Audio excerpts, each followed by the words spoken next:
Chapter 58. Mount Immerse was the prettiest mountain in the world. As an international 5A tourist attraction with a double heritage of world culture and nature, it received more than 3 million tourists a year. Therefore, Chen Shi really did not expect that he would find a monster at the enlightened realm at the foot of Mount Immerse. This monster seemed to have found the way to refine the spiritual qi of heaven and earth, so it chose such a place with the richest spiritual qi to cultivate silently. After all, the mountain man was an immortal. Monsters cultivated immortality, and in the endless heavens, they first cultivated the human path and then became immortal. Human beings were the head of all things, and they were born like a flawless piece of white paper. Naturally, it was easier for them to ascend the heavenly path than other things. However, humans were complicated. Some fell in love and never got out, some killed and harmed others to create karma, some refused to follow their hearts and sink into their nature. Human nature was not divided into good and evil, and water was not divided into things. It was easy to do good, and easier to do evil. If a person cultivated their heart from a young age, they would be pure and unimpeded. Naturally, it would be easier for them to step on the great path than other things. There was no free meal in the world, and how could there be an easy way to become an immortal? The devil path was easy to practice evil, and the ghost path was easy to practice suicide. The righteous path was difficult to practice, and it was difficult to achieve 1,000 tribulations. Chen Shi didn't come here to slay demons and devils, he was just purely curious. Monsters were actually not as evil and cunning as shown in novels and movies. Before they gained intelligence, there was no distinction between good and bad in their behavior. Everything was based on instinct in order to survive. Natural selection, survival of the fittest, this was the law of nature. After gaining intelligence, they would learn to think like humans, but they would be much more innocent than humans. As for the complicated feelings that humans had towards demons, it was actually more due to the antagonism between races. In nature, there was no such thing as cruelty and killing. There were only producers, consumers, and decomposers. The monster in front of him seemed to have gained intelligence for a long time, so Chen Shi did not feel too much of a bloody smell from it. Instead, it had the calm and tranquility of a reclusive master. It was now the era of firearms, and human civilization had developed to become omnipotent. The living environment of monsters was also more dangerous, so Chen Shi was ready to leave after watching for a while. He had come without a sound, so naturally, he had to leave without a sound as well. However, just as Chen Shi turned to leave, the demon suddenly lowered its head and inadvertently saw Chen Shi's back. It was stunned for a moment, and an extremely anthropomorphic expression appeared on its face. Then it suddenly came back to its senses, and its fur suddenly stood up. Like a frightened cat, it immediately made a pouncing posture toward Chen Shi's back. Yes, this was a leopard, and an extremely rare ink leopard. What was an ink leopard? It had the body of a tiger, but was only 1/3 the size of a tiger. It was a medium-sized carnivorous beast, also known as a leopard or leopard. It is the smallest of the 4 large cats in the genus Panthera, the other 3 are lions, tigers, and jaguars. Shoulder height is about 0, body length is about 1, tail length is about 60 centimeters, weight is 60 to 100 kilograms. It had a round head, short ears, strong and powerful limbs, sharp claws, and strong flexibility. The leopard's whole body was bright, and its fur was brown and yellow. It was covered with black spots and rings, forming an ancient coin-like pattern, so it was called a leopard. Unlike the grayish-white snow leopard, the ink leopard was a black-colored individual produced by the mutation of the leopard's fur color. Its whole body was dark black, and there were still copper spots on it. Therefore, this type of individual was often called an ink leopard. The leopard's physical strength was very strong, and its vision and smell were very sensitive. It was alert, and it could swim and climb trees. It became a bold and fierce carnivore with a wide range of food. It was good at jumping and climbing. It usually lived alone and came out at night, early in the morning, or in the evening. It often wandered back and forth in the forest. Its nature was fierce, but it usually did not hurt people. Leopards were different from lions and tigers. Their biggest difference, other than their size, was their roar. The roar of lions and tigers was really roar, but the roar of leopards was meow. There were two major types of cats, called mimi cats and roaring cats in foreign countries. Tigers and lions could roar, and were called roaring cats. Cheetahs were classified as mimi cats and could not roar loudly. The reason for this difference was that the structure of the hyoid bone in their throats was different. However, this difference was not enough to separate them into two families, so they were all classified as large cats. Of course, unlike the clear sound of a cat, a leopard's roar would have a hint of hoarseness.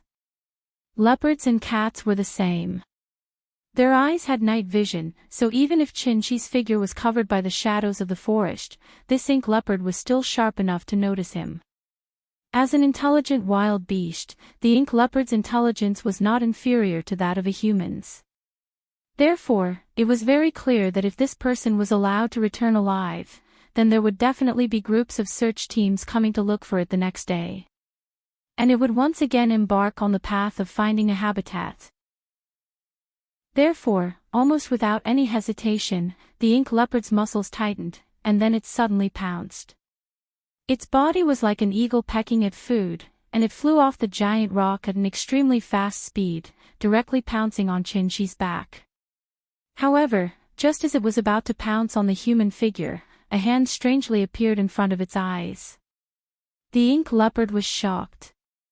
Before it could react, the hand directly grabbed its neck, and then like pinching a duck, it pinched its neck and hung it in the air. Monsters were different from humans. They did not learn so many mysterious and unpredictable spells. Their sharp fangs and claws were their most advantageous weapons, and their skin was their strongest defense. Even if they had intelligence, they would continue to temper and strengthen their bodies, and fight against immortal cultivators purely with their physical bodies. Therefore, when the ink leopard's neck was pinched, the sharp claws on its front legs immediately popped out, and viciously scratched at the human's arm. However, after its sharp claws scratched, the ink leopard was shocked to find that its indestructible claws could not even scratch the human skin. At this time, the force from the arm grew stronger, and the ink leopard's breathing became more and more difficult. It had just gained intelligence, but it was far from reaching the stage where it could not eat, drink, or breathe. Meow! The ink leopard struggled and let out a cry, and Chin-Chi saw a pleading expression on its face. After thinking for a while, Chin-Chi slightly loosened his fingers, and let the ink leopard fall from his hand. Forget it, with the environment on Earth, without the inheritance of a tribe, and without the guidance of a powerful person, it's already not easy for you to cultivate to the point of gaining intelligence. Go, I'll spare your life today, but you have to remember, don't kill people in the future. After saying that, Chin-Chi turned around and walked back the way he came. The ink leopard crouched on the ground, and put on a defensive posture. However, after hearing Chin-Chi's words, a confused expression immediately appeared on its face. It looked in the direction that Chin-Chi left, and its eyes rolled around, as if it was thinking about something. After hesitating for a while, the ink leopard seemed to have made a decision, and started running in the direction that Chin-Chi left. Chin-Chi stood at the bottom of the cliff, and was thinking about whether there was a shorter way to return. At this time, there was a faint sound coming from the forest. Chin-Chi turned around and saw that the ink leopard was actually following him. The ink leopard carefully came to a place not far from Chin-Chi, and then suddenly bent its front legs, lowered its head, and let out a series of meows. Chin-Chi thought for a while, and then asked, "You want to go with me?" Hearing this, the ink leopard immediately raised its head and nodded in a very human-like manner. Then, it let out a meow. Interesting, Chin-Chi suddenly laughed, and asked, "Can you become smaller?" The ink leopard tilted its head, as if it did not understand what Chin-Chi meant. However, it seemed to be afraid that Chinchi would not want it, so it quickly let out another meow, and at the same time, used its front paws to scratch the ground a few times. Seeing this, Chinchi squatted down, and then put his hand on its head. Just nice, Nian Nian needs a partner. This great wilderness physical exercise technique is a bargain for you. Thank you, Ning Xiaojia, for the 10,000 reward. I have to hug Ning Xiaojia's long legs tightly. Chapter 59. The next day. By the time the little fellow woke up, the sun was already up to her butt. Chenxi was sitting in the yard, quietly reading a magazine. A black kitten was curled up in a ball, yawning at his feet in boredom. The little fellow sat up, then raised her hands and rubbed her eyes. Before he put down his hands, she had already shouted in a muffled voice, "Papa, Papa. Hey, here, I'm coming." Hearing the little fellow's shout, Chenxi immediately dropped the magazine in his hand and ran into the room. "Papa, carry me." The little fellow couldn't open her eyes. After glancing at Chenxi through a slit, she stretched out her hands for him to carry her. "Okay, let's go. Papa will take you to wash your face." Chenxi put his hand under the little fellow's armpit, lifted her up from the bed, and then carried her to wash up. After washing her face and brushing her teeth, the little fellow finally woke up. Perhaps it was because she had rested well last night, but she seemed to be in high spirits.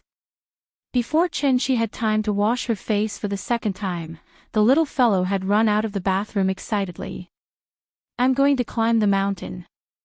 "Don't worry, eat first." Chenxi quickly put down the towel and chased out. At this time, the little fellow suddenly exclaimed, "Aw! Kitty!" The black cat was squatting at the door and watching. When it saw the little fellow pouncing on it, it immediately jumped to the bed and avoided the little fellow. The little fellow was not as agile as it. After missing, she didn't give up and turned around to chase it again. But the black cat didn't seem to like being close to her, so it jumped to the bed, kicked the wall hard, and flew out of the little fellow's head. At this time, Chenxi also came out of the bathroom. He saw the little fellow looking at the black cat eagerly with a face full of desire, so he immediately shouted, "Come back, let her touch you." The black cat paused, and then reluctantly moved to the little fellow. The little fellow squatted down, hugged the black cat and laughed, "Papa. I love it." The black cat struggled to jump out, but Chenxi glared at it and said, "Remember, it used to be heaven boss, earth second, and you third. Now it's her boss, my second, and you third." Meow. Hearing this, the black cat meowed weakly, as if responding to Chenxi. The little fellow rubbed the black cat's chin with both hands and then patted its head. She looked at Chenxi and asked, "Papa, what's its name?" Let's call it Big Cat." "Good. Big Cat. From now on, you're my pet." The little guy hugged the big cat tightly in his arms. However, she did not notice that the black cat in her arms had actually rolled its eyes. Cats were cold by nature. They were the polar opposite of dogs. Therefore, Chenxi thought for a moment and said to it, "You're also a cat, so I'll treat you as a cat for the time being. Nian Nian is still young. In the future, in addition to staying by her side to take care of her and protect her, you also have to play with her. You can only be happy when she's happy, understand?" Speaking of this, Chenxi paused, thought for a moment, and then added, "Don't be as arrogant as a cat. You have to be more enthusiastic and unrestrained like a dog, okay?" The big cat did not say a word and was silent for a long time. Chenxi was a little dissatisfied. After giving it a fierce stare, he threatened, "You don't want to? Then I'll go find another dog to play with her." The big cat was frightened. Now that it had tasted the sweetness, of course, it was not willing to leave. Therefore, after thinking about it, it chose to compromise. Self-esteem was not important, Therefore, the big cat stuck out its tongue and licked the little fellow's little face a few times. Suddenly, the little fellow laughed loudly. Because they still had to climb the mountain, one day was obviously not enough, so Chin-shi could only renew the room. After lunch, the father and daughter took the cat and set off in a car. Although they were going to climb the mountain, in fact, the only one who was really climbing the mountain was Chin-shi. The little fellow sat in his arms, and the black cat sat in the little fellow's arms. This strange combination had attracted the attention of countless people along the way. One must know that the weight of a soldier during daily training was generally about 15 kilograms, and it would only reach 20 kilograms during intensive training. Chin-shi was still climbing the mountain. A 4-year-old child and a cat would weigh at least 20 kilograms, which completely met the standard of intensive training. Therefore, after walking for a while, Chin-shi felt that something was wrong. It was too eye-catching. But he could not put the little fellow down and let her walk on her own. Therefore, after thinking for a while, Chin-shi simply quickened his pace. Under the stunned expressions of the crowd of tourists, he quickly walked up the mountain. There were so many people here. As long as he got rid of the tourists below, the tourists above would naturally not know how far he had walked with the child. The little fellow was purely looking for novelty and had no special interest in the scenery, so Chin-shi directly took her to the cable car that went straight to Jinding. Hearing that they were going to take the cable car, the little fellow was very excited at first, but when she really got on, she felt a little scared. The cable car was different from the plane. Not to mention the small space, the carriage kept shaking when it moved. The little fellow sat next to Chin-shi and hesitantly glanced at the woods below the cable car. She was immediately scared and got into Chin-shi's arms, then whispered, "Papa, how long do we have to sit?" "I don't want to sit." Chin-shi did not expect this.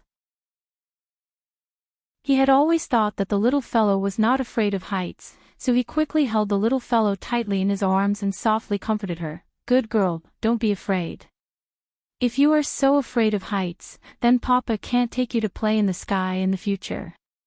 Hearing this, the little fellow immediately shook her head and said loudly, "I'm not afraid. I want to play in the sky." After that, she wanted to pretend to be very brave and turned her little head to look out of the window. But then, she was frightened by the height outside and quickly got back into Chin-shi's arms, not daring to show her head again. Chin-shi touched her head and said with a smile, "Well, Papa is here. Don't be afraid." The Jinding cable car was 1,164 meters long, so they could not sit for long.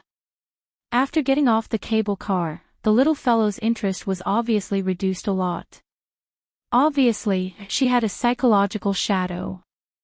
Zhu Mo, the 21st son of Zhu Yuanzhang of the Ming dynasty, was a devout Buddhist. He was rewarded 3,000 taels of gold and built the Great Amei Golden Hall at the highest point of Mount Amei. Because the roof tiles, pillars, doors, and lattices of the Golden Hall were all copper and gold, and under the sun, it shone brightly, so it was called Jinding. The real Golden Hall was destroyed in the turmoil many years ago, so now the Golden Hall was a modern building after being restored, not an ancient building that had been handed down. The scenery of Jinding was really beautiful. The vast sea of clouds spread out on the horizon like a snow-white carpet, smooth, thick, and boundless. When the mountain wind blew, the sea of clouds drifted away, and the peaks and ridges became small islands in the sea of clouds. Then, Chin-shi took a picture of the little fellow in front of the golden statue of Samantabhadra of 10 Directions. Chapter 60. After soaking in the hot spring again, the trip was coming to an end. At noon the next day, just as Chin-shi was packing up and preparing to take Nyan back to Chengdu, Lin Xian called. Ever since he saved Lin Xian that day, Chin-shi had never seen Lin Xian again, and he never had the chance to make up for the meal he owed her. It had only been less than a week, but to Chin-shi, it felt like a long time had passed, so much so that he couldn't hear anything wrong from Lin Xian's tone. However, the more normal she acted, the more Qinshi felt that something was wrong with her. What have you been busy with recently? I'm taking Nian Nian to Chengdu to play, what's wrong? Chengdu. The rehearsal is tomorrow, I thought I should let you know, but don't forget, Fong Lei only has one flower girl and one monk. If you screw up, she'll really be at a loss. Don't worry, we're ready to come back. She was talking on the phone while looking at the little girl who was playing hide-and-seek with the big cat in the yard. Okay, then I won't nag you, see you tomorrow. See you tomorrow. The so-called hide-and-seek was not a game of hide-and-seek, but a real game of hide-and-seek. The little girl ran, and the big cat chased. It was also difficult for the big cat. Every time it was about to catch up, the little girl would make a smart turn, and then the big cat would have to deliberately pretend that it couldn't make the turn and rush forward, making the little girl stand at the side and laugh. Okay, Nian Nian, stop playing, we should go back to Chengdu. She walked into the yard, picked up the little girl from behind, and then carried her out. When the big cat saw this, it immediately jumped onto Qinshi's shoulder and laid down on Qinshi's shoulder to take a nap. Before returning to Zhonghai, he had to let the little girl say goodbye to Aunt Zhang. He had already seen Aunt Zhang's WeChat message, but he didn't dare to reply. Aunt Zhang didn't call him after that, so Qinshi was a little nervous. He couldn't figure out what Aunt Zhang was thinking. Although he was hesitating, Qinshi didn't stop walking. After checking out, he took the little fellow and got on the bus to Chengdu.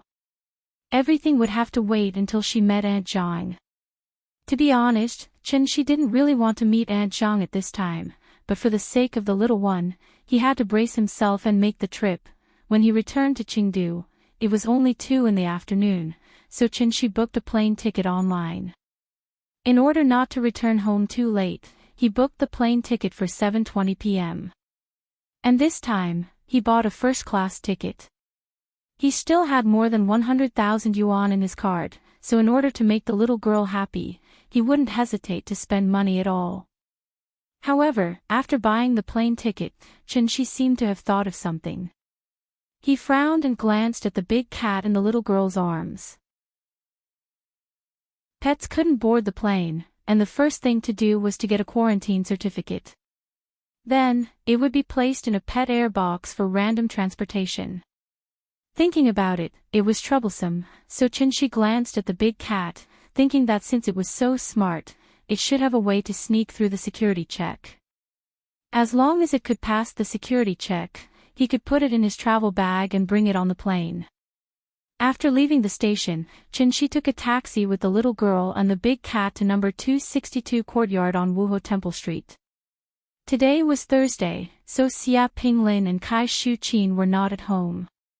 Aunt Zhang was alone at home to take care of her granddaughter. Grandma. Grandma. Open the door, we're back. Qinshi used the little girl's body to block himself and then sent her to knock on the door. The door opened quickly. Aunt Zhang glanced at the little girl, then glanced at Qinshi who was hiding behind her. She couldn't help but snort coldly and said, "You've grown up, huh? You don't even answer my phone." After saying that, she turned around and went back into the house. Seeing this, Qinshi immediately put the little girl down, then patted her back, indicating for her to follow. The little girl understood what Qinshi meant, so she quickly ran into the house. After Aunt Zhang sat on the sofa, she immediately lay on her lap. "Grandma. I missed you so much." Qinshi hesitated at the door for a moment before entering the house. In the house, Aunt Zhang was sitting on the sofa with the little girl in her arms. The little girl kept saying good things about Qinshi, so that Aunt Zhang would not be angry. Aunt Zhang was talking to the little girl in a pleasant manner, but when she saw Qinshi come in, she glared at Qinshi fiercely and then said somewhat angrily, "Hurry up and sit down." "Oh, okay. Tell me honestly, what's going on with that one? 8 million. Where did you get so much money?" Aunt Zhang was the first person to see Qinshi, so she naturally knew how much he was worth. However, she did not expect that as soon as she left Zhonghai, Chen would follow her with 1.8 million. Was he robbing a bank? Hearing this, Chen immediately adjusted his expression and said very seriously, "It's like this. You know, I used to study computer science, and I've been in this line of work since I graduated. Didn't I have a small gathering with a few classmates some time ago? Then they asked me to invest and develop a new software together. You also know that the internet is the most profitable industry now, so I didn't tell you before because it hasn't been done yet." She took advantage of the fact that Aunt Zhang did not understand the internet and went up to fool her. Aunt Zhang listened for a long time and saw that he seemed to be telling the truth, so she somewhat believed his words. After all, everything related to the internet in the past few years was too deeply ingrained in people's hearts. So after thinking for a while, Aunt Zhang said solemnly, 1.8 million is too much. If you really want to give me a salary, then it's 200,000 for 4 years. Plus the 50,000 you gave me before, 25 is about enough. It's not easy for you to make money. Wait for me, I'll give you the card. After that, Aunt Zhang wanted to get up to get the card. Seeing this, she immediately motioned for the little girl to come over. When Yin Yan crawled over, he picked up the little girl, then stood up and ran out of the house. As he ran, he said, "If you don't accept this money, then don't blame us for not coming back in the future." After he said that, the little girl immediately echoed, "Yes. I'm not coming back. I'm not coming back either." Aunt Zhang stood in the living room and saw that the two of them were so determined. After hesitating for a while, she could only sigh deeply and say, "You should know that I didn't take care of your child for the sake of money all these years, I know." She quickly interrupted Aunt Zhang and said hurriedly, "Since it's not a matter of money, then all the more you should accept it because it's not a salary, it's a filial piety of mine. 1.8 million isn't a lot. To tell you the truth, I earned a total of 5 million this time, and now I have more than 3 million left." Hearing this, Aunt Zhang looked at Shi with a complicated expression. After a while, she sighed deeply and sat back down on the sofa. Parting is always in September. Memories are the sorrow of missing the green weeping willows in late autumn, kissing my forehead in that rainy little town. I've never forgotten you, Chengdu Airport. Shi sat in the first-class VIP lounge with the little girl in his arms. Big Cat had run out to observe the terrain. "Papa, why doesn't Grandma want money?" "Because Grandma is a good person." Chapter 61. Shanghai. After getting off the plane, Shi quickly walked out of the station with the little girl in his arms.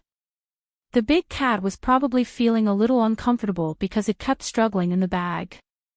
Thinking about it, it would take at least 3 to 4 hours to fly from Rong City to Shanghai. It had been locked in the bag the entire time, and even breathing was a little difficult. If Shi hadn't released a trace of Jin Yuan for it to refine, this guy would have already started to rebel because of the suffocation. So when they reached the exit, Shi quickly let it out. As soon as the zipper was pulled open, the big cat eagerly got out of the bag. Then, it jumped to the ground and immediately shook its body like a dog. "Big cat, thank you for your hard work."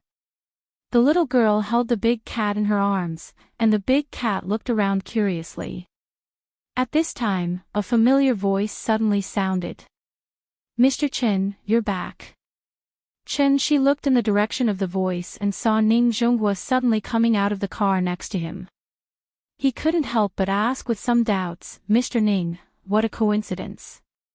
Hearing this, Ning Zhonghua smiled and said, "It's not a coincidence, I'm here to welcome you back." "Welcome me back? How do you know which flight I'm on?" "I have a friend who is an old leader of the airline company. The day you left, I had already said hello to him and asked him to inform me of your return. As soon as you got on the plane, I received the news and set off." Hearing this, Shi had to say helplessly, "Mr. Ning, we are old acquaintances. You don't have to be so polite. No, no, no, you are my savior, and now you are old Zhang's savior.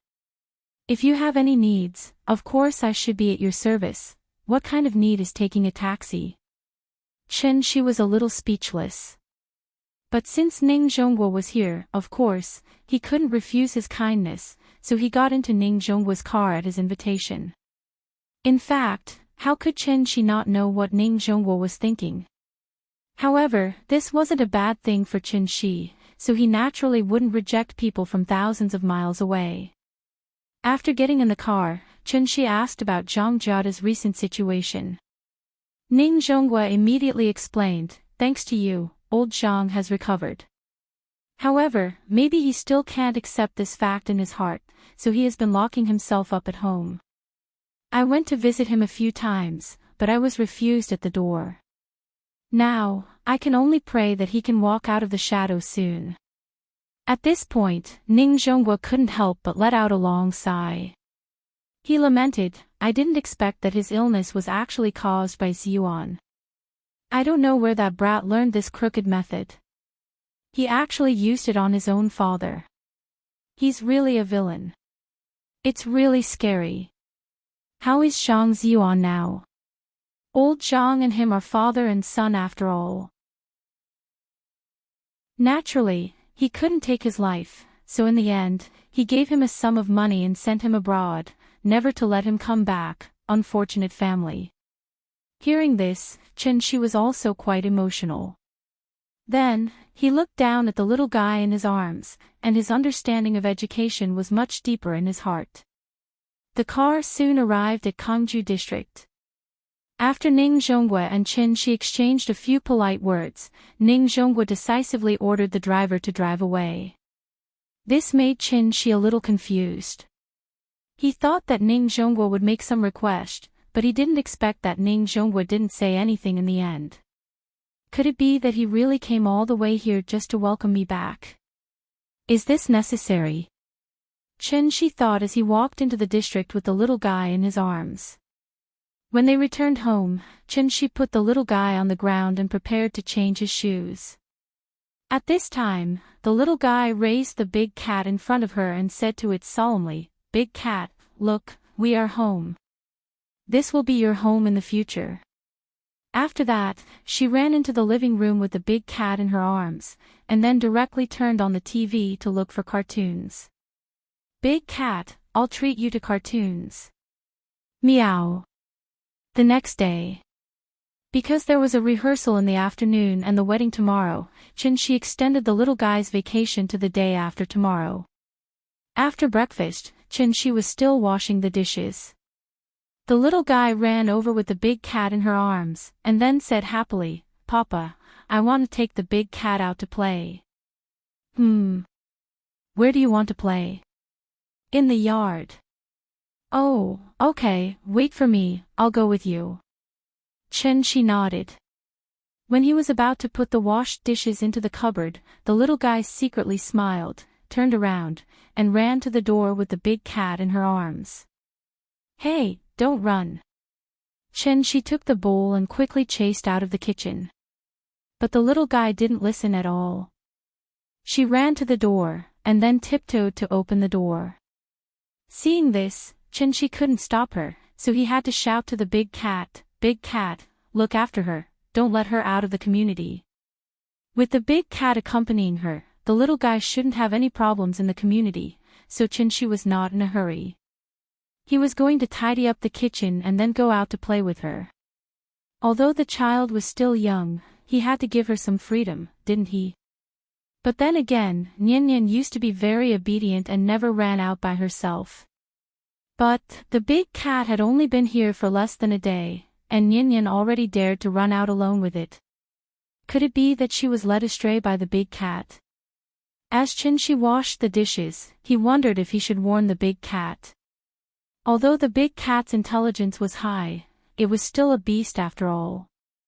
In addition, it had been hiding in the mountains for years to practice, so its mind was as pure as Nian's. After these 2 days of being together, it was more and more obedient to Nian's words. After Nyan ran downstairs, she directly took the big cat to the children's activity area in the center of the community. This children's activity area was originally just an empty space. At that time, the neighborhood committee hadn't been disbanded yet. Everyone saw that there were more and more children in the community, so they organized all the residents to pool money together. Each family contributed more than 10 yuan to transform this place into a children's activity area. The so-called children's activity area actually only had 1 slide and 3 swings. Later, when the street office heard about this, they spent money to buy a few outdoor fitness equipment for the community, completely turning this empty space into an important leisure activity area in the community. The little girl carried the big cat to the slide. This slide wasn't as exquisite and beautiful as the slide in the kindergarten. Many parts of the slide had even peeled off, but the little girl didn't mind at all. She carried the big cat and climbed up directly. She waited in line until the child in front of her landed safely before sitting at the slide. Then, she carried the big cat and slid down excitedly. One slide was actually only a few seconds, but the little girl liked to play, so she immediately stood up after landing and was ready to line up again to play again. But at this moment, the child behind her didn't seem to notice her, so he rushed down and kicked the little girl's calf directly. The little girl immediately lost her balance after being hit by him, and her whole body fell straight to the ground just like that. Chapter 62. The sudden turn of events caused the little guy to lose his balance. His small body immediately fell straight to the ground. Because she was holding the big cat with both hands, she couldn't use her hands to support herself on the ground. Seeing that she was about to fall to the ground, the little fellow was worried about the big cat in her arms. So she instinctively bent her body slightly, afraid that she would crush the big cat if she fell. Bang! After a muffled sound, the little fellow fell heavily to the ground, face first. But fortunately, the big cat was a monster after all. So at the last critical moment, the big cat suddenly jumped out of the little fellow's arms and used its body to support her face, so that the little fellow wouldn't fall to the ground. The little fellow lay on the ground, her head on the big cat's body. Big cat. After regaining her senses, she immediately sat on the ground and hugged the big cat again, ignoring the pain. In the little fellow's heart, the big cat was younger than her, so she should be the one to take care of the big cat. The little fellow nervously looked at the big cat's condition, and after seeing that it didn't seem to have any problems, she wanted to stand up with the big cat in her arms. But just as she moved her feet, she suddenly felt a piercing pain in her knee. The little fellow looked down and found that the skin on her left knee had been scraped, and blood was still oozing out. It looked very serious. The blood mixed with the dust on her knee, and the bright red stain against her white skin was particularly eye-catching. Seeing that she was injured, the big cat immediately jumped out of her arms and made a pouncing posture towards the little boy behind the little fellow. Meow! The big cat jumped to the ground, its front feet touching the ground, and its back legs slightly bent. All the hair on its body stood on end. It stared at the little boy, slightly grimaced, and made a low and hoarse voice. If it wasn't for Chin-Chi's strict order to not change back to its original form, it would have already transformed and pounced on the little boy. Big cat. Don't scare people. Seeing this, the little guy immediately reached out and pressed the big cat's back, dragging it back to his side. Then, he hugged the big cat tightly in his arms. The little boy seemed to be frightened by the big cat's appearance. He stood where he was and didn't dare to move. Cats usually don't attack people, but if they really go crazy and bite people, they are much more powerful than dogs. At this time, his parents also saw the situation here, so they quickly ran over to protect the little boy behind them. The little boy's parent was an auntie about the same age as Auntie Zhang. He seemed to be very afraid of the big cat and immediately hid half of his body behind the auntie. The woman looked at the little boy and then at Nyan. When she saw the injury on Nyan's knee, she immediately understood what had happened. Thus, the auntie grabbed the little boy's ear and pulled him out from behind her, then shouted at him, "Little brat, why aren't you apologizing to your little sister?" After hearing the auntie's scolding, the little boy seemed to understand his mistake, so he lowered his head and said softly, "I'm sorry, little sister, didn't you eat?" Louder. The little boy was shocked by the auntie's roar. After hesitating for a while, he cried out, "I'm sorry." Hearing this, Nyan smiled sweetly and said generously, "Grandma, it's okay, don't blame brother." But after she said that, her little face couldn't help but wrinkle. The pain from her knee made her unable to stand steadily. The auntie saw her in pain and immediately squatted in front of her, asking with concern, "Little sister, where is your house? Let me send you home. Don't worry, I'll take revenge for you later by smacking his butt." Nyan shook her head and hurriedly said, "Grandma, don't hit brother. I'm fine, I can go home by myself. My house is there." The little girl turned around and pointed behind her, then looked at the injury on her knee. She then said seriously to the auntie, "I'm going home. Goodbye, Grandma." After saying that, she turned around and walked back the way she came. She walked very slowly. The injury on her knee made her unable to lift her leg too much, so she could only move out step by step. The auntie saw her pitiful look and was instantly furious. She pulled the little boy's ear and shouted at him, "How dare you bully people, how dare you bully people." As she said that, the auntie used her hand to slap the little boy's butt. The little boy cried out in pain and shouted, "I didn't do it on purpose." Nyan carefully moved home. Because it was only a scratch, there wasn't much blood on her knee. But that kind of pain was real. It was so painful that she couldn't walk. The little girl didn't know why she didn't cry. In short, her mind was completely blank right now. There was only one thought left, to go home. She slowly walked through the forest path and then came to the main road of the community. Opposite was her home. The little girl stood on the side of the road, looked around carefully, and then moved over step by step. Suddenly, Chen Shi's figure appeared downstairs. Then, the little girl felt as if she was suddenly flying.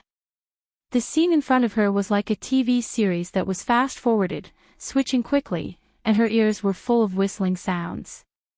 When she came back to her senses, she found that she had returned home. What happened? Chen Shi sat on the sofa, then put the little girl on his lap, and then looked at the big cat expressionlessly. The big cat was frightened. It was a beast and a monster in the wisdom realm, so it was particularly sensitive to aura and danger. Chen Shi suddenly burst out a strong murderous aura, which scared it so much that its hair stood up, and its whole body seemed to be bigger. "Papa, I'm fine, it doesn't hurt." The little girl seemed to feel Chen Shi's strangeness, so she reached out and touched Chen Shi's face. Her fingers were a little cold, much colder than Chen Shi's face. Chen Shi felt the little girl's movement, so he looked down at her, reached out and touched her little face, and then gently put his hand on the little girl's knee. "Tell Papa, who bullied you?" While speaking, Chen Shi's true essence rushed out like a flash flood, and the injury on the little girl's knee suddenly began to recover at a speed visible to the naked eye. However, after hearing Chen Shi's words, the little girl shook her head and whispered, "Brother didn't bully me, he didn't mean to hit me, Papa, don't hit brother. Was it really an accident?" Hearing this, Chen Shi couldn't help but frown, and turned to look at the big cat. Seeing this, the big cat immediately meowed. Fearing that Chen Shi wouldn't understand, it quickly nodded its head. 5 minutes later, when Chen Shi took his hand away, the little girl's knee had completely recovered. Her calf was as smooth as white jade, as if it had never been injured. The little girl scratched her knee doubtfully, but found that it was as if she had never been injured. Except for the itch in her knee, she didn't feel any pain. She was still young, so she didn't know that what happened in front of her could even be called a miracle. but she knew that it was Papa who cured her. So the little girl immediately laughed and kissed Chin-Shi on the face. Papa is so amazing. I don't hurt anymore. Asterisk asterisk asterisk asterisk asterisk asterisk asterisk asterisk asterisk asterisk. Chapter 63. In the wedding rehearsal, the main characters were, of course, the bride and groom. Therefore, as a flower girl, the little fellow could not have too many scenes. She only needed to take a flower basket full of petals, appear before the bride, and sprinkle flowers along the carpet. The reason why she was asked to come to the rehearsal was that he was worried that the child would be too young to walk alone on the carpet under the attention of thousands of people. A wedding was sacred and solemn, so it should be done to the best of its ability. Because of the episode just now, the little fellow did not want to go out to play anymore. Seeing this, Chen-Shi took her out directly and took a taxi to the address sent by Lin Xian, ready to let her play at the rehearsal place. Fang Lei's family was very rich, which Chen-Shi had always known. But it was not until he took the little fellow to the rehearsal place sent by Lin Xian that Chen-Shi suddenly had a more intuitive understanding of Fang Lei's family's financial resources. Because Fang Lei's wedding would be held on a luxurious cruise ship. In recent years, with the development of society, cruise ship tourism had become an important part of the international tourism industry, and the total number of passengers around the world was as many as millions. Therefore, more and more people in Huaxia chose to travel by cruise ship. Cruise ships were no longer a rare thing, but it was rare to see someone like Fang Lei who rented an entire cruise ship just for the sake of holding a wedding. This cruise ship was called Xingmeng, and it was a very luxurious large cruise ship, with a displacement of up to 120,000 tons and a maximum capacity of 3,500 passengers.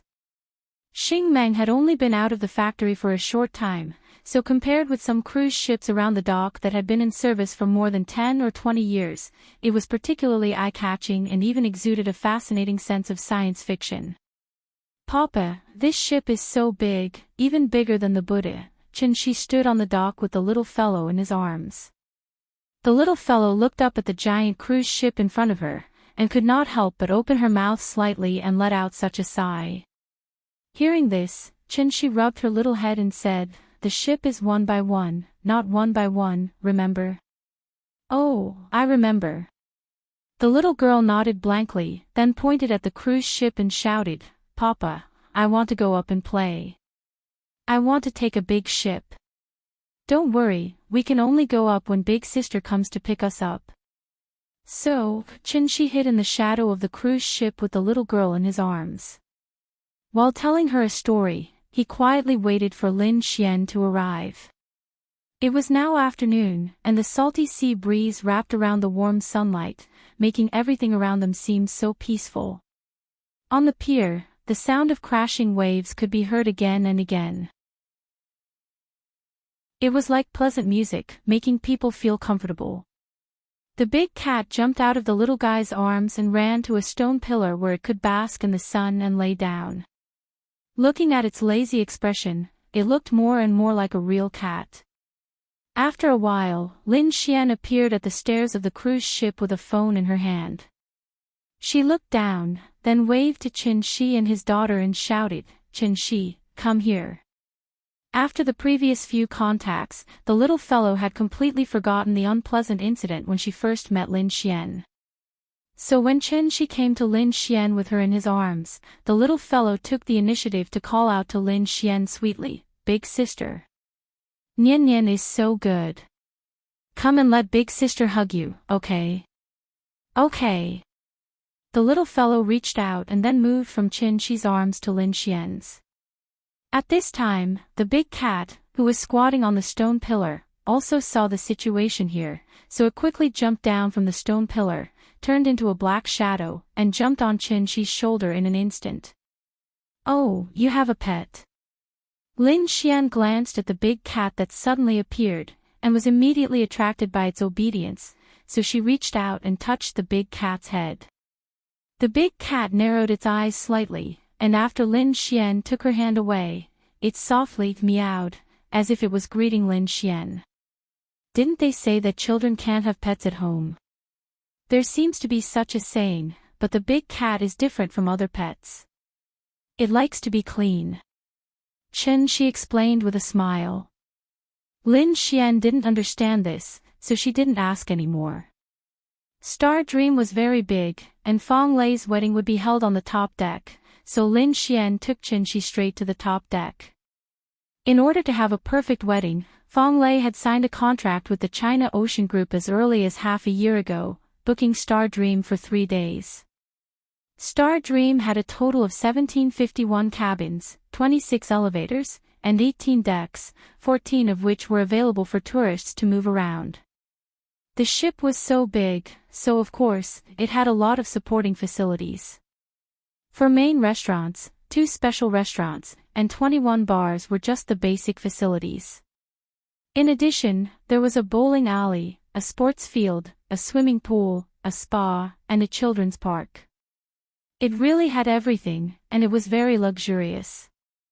Chen Shi followed Lin Xian to the top deck, and the first thing that came into view was a huge open-air swimming pool. He looked at the surrounding environment, then looked at the exquisite swimming pool, and couldn't help but sigh. Fong Lei usually doesn't talk much, and she looks like a cold goddess. I didn't expect her to love romance so much. You really can't judge a book by its cover. Hearing this, Lin Xian rolled her eyes at him and said, "Romance is a woman's nature. If I had the money, I would definitely have a romantic wedding like hers in the future. That way, I wouldn't have lived in vain." Well, maybe it's really because poverty has limited my imagination, so before I came here, I didn't think that a wedding could be held on a cruise ship. The two chatted as they walked across the deck. At this time, Lin Xian suddenly thought of something, and turned to look at Chen Shi and asked, "Hey, by the way, you and Ying didn't have a wedding, right?" After saying that, before Chen Shi could answer, she covered her mouth and said apologetically, I'm sorry, I shouldn't have mentioned this." "It's okay." Chen Shi smiled and shook his head, indicating that he didn't mind. However, when Lin Xian mentioned it, it reminded him of some memories, and he couldn't help but sigh. "Yes, Nian Nian is already 4 years old, but I still owe Ying a romantic wedding. In fact, 5 years ago, Chen Shi also fantasized about what his wedding with Ying would be like. Unfortunately, Ying didn't seem to like this topic, so Chen Shi never had an in-depth conversation with her on this topic. Therefore, he didn't know what Ying was looking forward to their wedding. Chen Shi looked at the busy wedding staff in front of him and couldn't help but be a little lost in thought. Maybe, compared to a grand and romantic wedding, Ying actually preferred to spend time with each other in a simple and peaceful way. Drinking wine and growing old together. Chapter 64. Love was a matter of 2 people. Marriage was a matter of 2 families. Since family was mentioned, the parents' suggestions were naturally important. Therefore, even if Fong Lei was unwilling, she had to compromise in the end. The wedding ceremony could be done in a pure Western style, but the reception of guests and the banquet afterwards must be done according to Chinese standards. Among the 4 ancient civilizations, ancient Egypt, ancient India, and ancient Babylon had long been annihilated in the long river of history because of the invasion of foreign tribes. As the only surviving one, Huaxia not only had a long history of cultural inheritance, but also maintained the continuity of civilization after being invaded by foreign tribes and maintained the long-term vitality of the Chinese civilization. The reason was that Huaxia people had an indelible national spirit in their bones. Over the years, with the continuous infiltration of Western culture, more and more young people began to like the Western festival, but did not care about traditional festivals such as Tomb Sweeping Day and Mid-Autumn Festival. There were 2 sides to everything in the world. It was not necessarily wrong, and it was not unilateral to blame others for worshipping foreign things. Thanks to Fong Lei, Chen Shi and the little fellow also enjoyed the luxury suite on the cruise ship. Although it was not as good as the 5-star hotel they lived in Immerse, it had a different experience. The little fellow was very excited. This was the first time she had been on a cruise ship and the first time she had attended someone's wedding. So, in the middle of the night, she finally fell asleep under the comfort of Qin-shi. The next morning. Because in Western culture, if the grooms saw the wedding dress before the ceremony, it would be regarded as inauspicious, so Western weddings did not have the part of picking up the bride. Therefore, Fang Lei and her fiancé, Wang Shiwu, had been living on the cruise ship since last night, quietly waiting for the wedding to begin. Fang Lei's father was a college student in the 1980s. After graduation, he entered the state unit. Later, he caught up with the business boom in the 1990s, so he resolutely resigned from his position as a cadre of state-owned enterprises and came to Zhonghai alone to work hard. It took him decades to finally lay a large foundation. Fang Lei's father was highly educated and cultivated. He could be said to be the model of a generation of scholarly businessmen, so he was very popular in the circle of rich people in Zhonghai. Today was his only daughter's big day, so many rich and powerful people would come to support. Early in the morning, countless luxury cars appeared at the dock.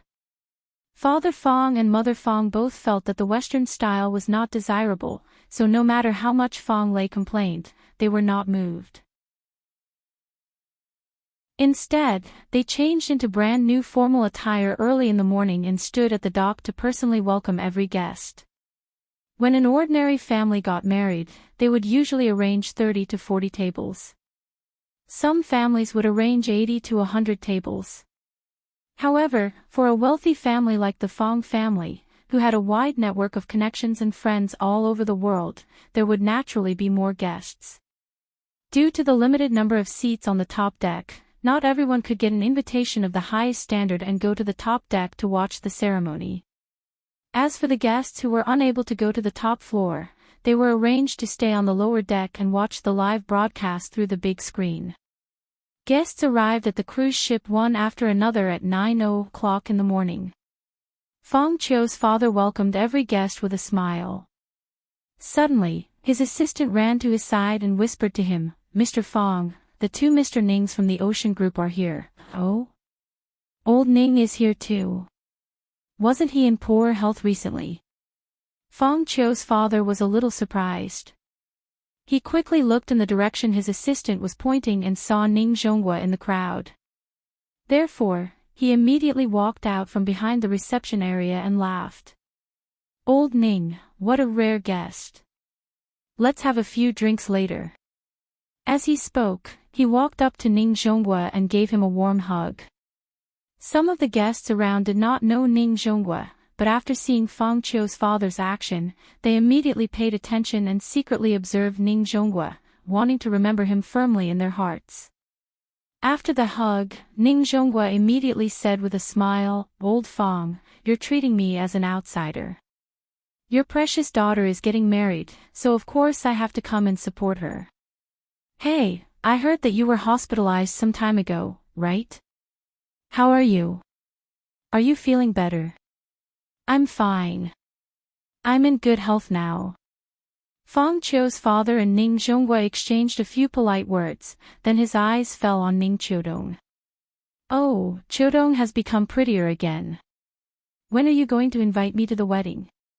In order not to steal the bride's limelight, Ning Qiudong specially chose a rather dignified and low-key black gown today. Hearing this, Ning Qiudong smiled. Before she could say anything, Ning Zhonghua laughed and said, "It's still early, still early. My precious daughter is not as sensible as your daughter. She's eager to excel and looks down on all men in the world. I'm so worried. Children and grandchildren have their own lives. As a father, you can't be too nosy." The three of them chatted for a while before Ning Zhonghua wheeled Fang Qiu's father back to the reception area. After signing his name on the guest list, Ning Zhonghua laughed and said, "Old Fang, you have a lot of things to do today, so don't worry about us. We'll go up first. You can go greet the other guests. When you're done, we'll meet again." "Okay, then I'll be rude. Feng Qiu's father nodded, then waved his hand to call over his assistant. Xiao's son, bring President Ning up first. The assistant nodded. Just as he was about to invite the father and daughter of the Ning family to board the ship, Feng Qiu's father stopped him and whispered in his ear, "First row." The assistant nodded calmly. After boarding the ship, he led the father and daughter of the Ning family to the other side of the tunnel. They took the elevator directly to the top deck. Chen Shi took advantage of the time to bring the little girl to the top deck. At this time, many guests were already seated. Melodious light music echoed above the deck. There were white flowers and exquisite decorations all around. As time went by, the orange-red sun slowly rose from the east, gradually blooming with golden light. Amidst the sea breeze, the atmosphere became more and more lively. Chen Shi held the invitation. When he realized that there was no seat number on the invitation, he casually sat down in the last row of the VIP seats.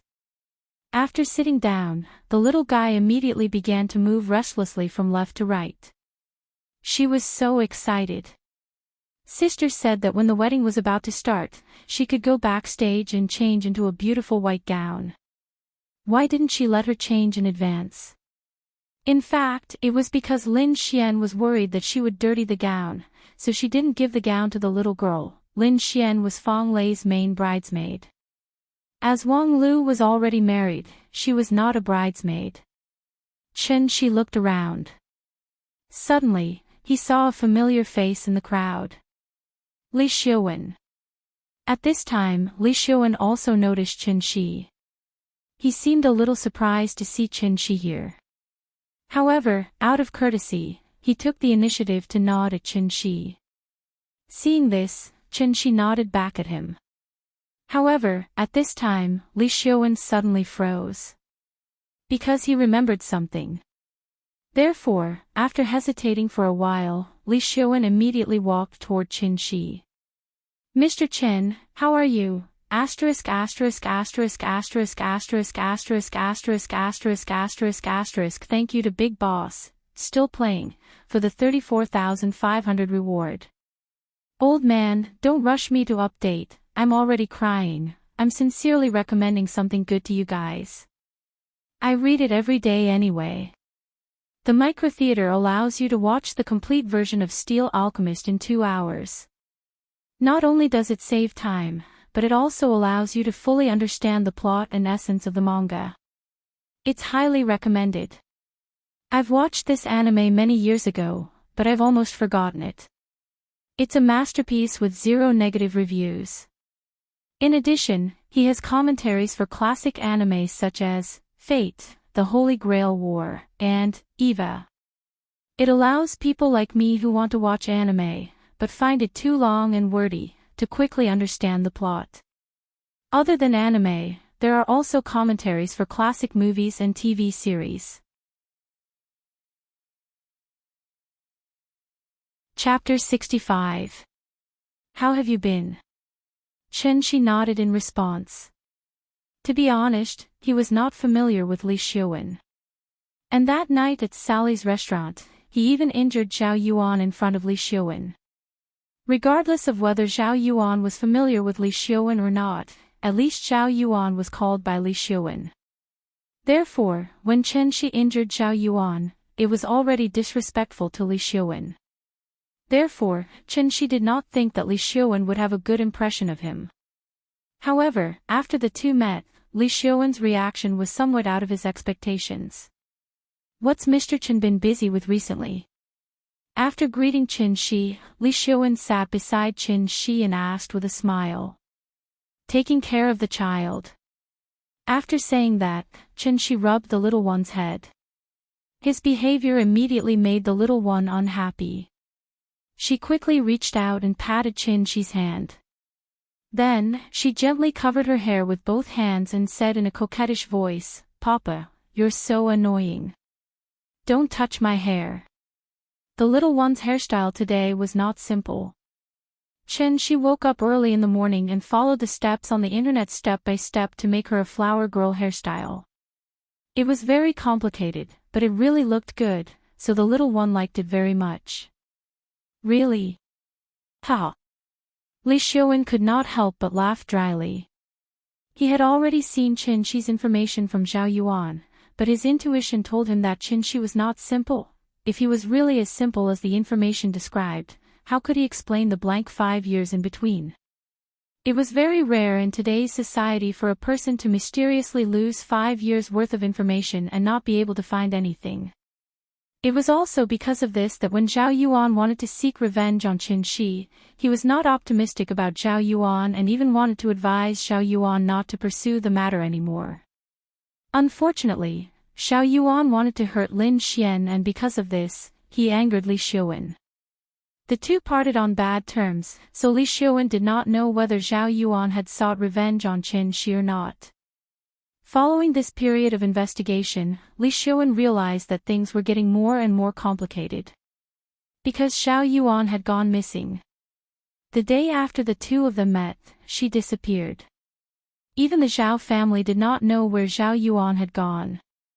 It was as if he had completely disappeared from the face of the earth. No matter how one looked at it, there was something strange about this matter.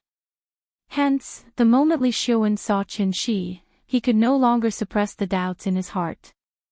He pretended to ask casually, "Oh, by the way, I wanted to ask you, did Zhao Yuan come to you again after that?" Hearing this, Qin Shi did not immediately answer. Instead, he glanced at Li Xiaowen without batting an eyelid. Seeing this, Li Xiaowen immediately chuckled and explained, "Zhao Yuan and I can be considered acquaintances. Mr. Qin, you are Lin Xian's friend. If he still finds trouble with you, I can be a peacemaker and have a good talk with him. After all, it's better to squash enmity rather than keep it alive." After hearing Li Xiaowen's words, Qin Shi shook his head and said calmly, "He didn't find me." "Oh," Li Xiaowen nodded, then said somewhat unwillingly, "All right, if you need any help, just let me know. I don't have your number yet. If you don't mind, let me know." As he spoke, Li Xiaowen took out his phone and waited for Qin Shi to give him the number. But at this moment, a voice suddenly came from behind them. "Mr. Qin." Qin Shi looked back and saw Ning Zhonghua and Ning Chudong coming up behind him, side by side. "Mr. Ning." "Ah, what a coincidence, Mr. Qin." Ning Zhonghua laughed as he came to Qin Shi's side, then sighed. "We are really fated to meet at someone else's wedding. This time, I didn't arrange it on purpose." After saying this, Ning Zhonghua laughed loudly, as if meeting Qin Shi here was something to be happy about. "Mr. Qin, hello." Ning Chudong looked at Qin Shi with a complicated expression, then lowered her head to greet him.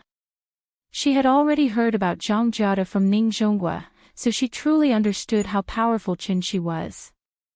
Therefore, when she spoke, her tone and expression naturally carried a little bit of respect. Ning Zhonggua's sudden appearance caught Li Xiaowen off guard. They were all in the same circle, so how could he not know Ning Zhonghua and Ning Chudong? He also had his own shipping company, but compared to the Ning family's ocean group, it was really a small business.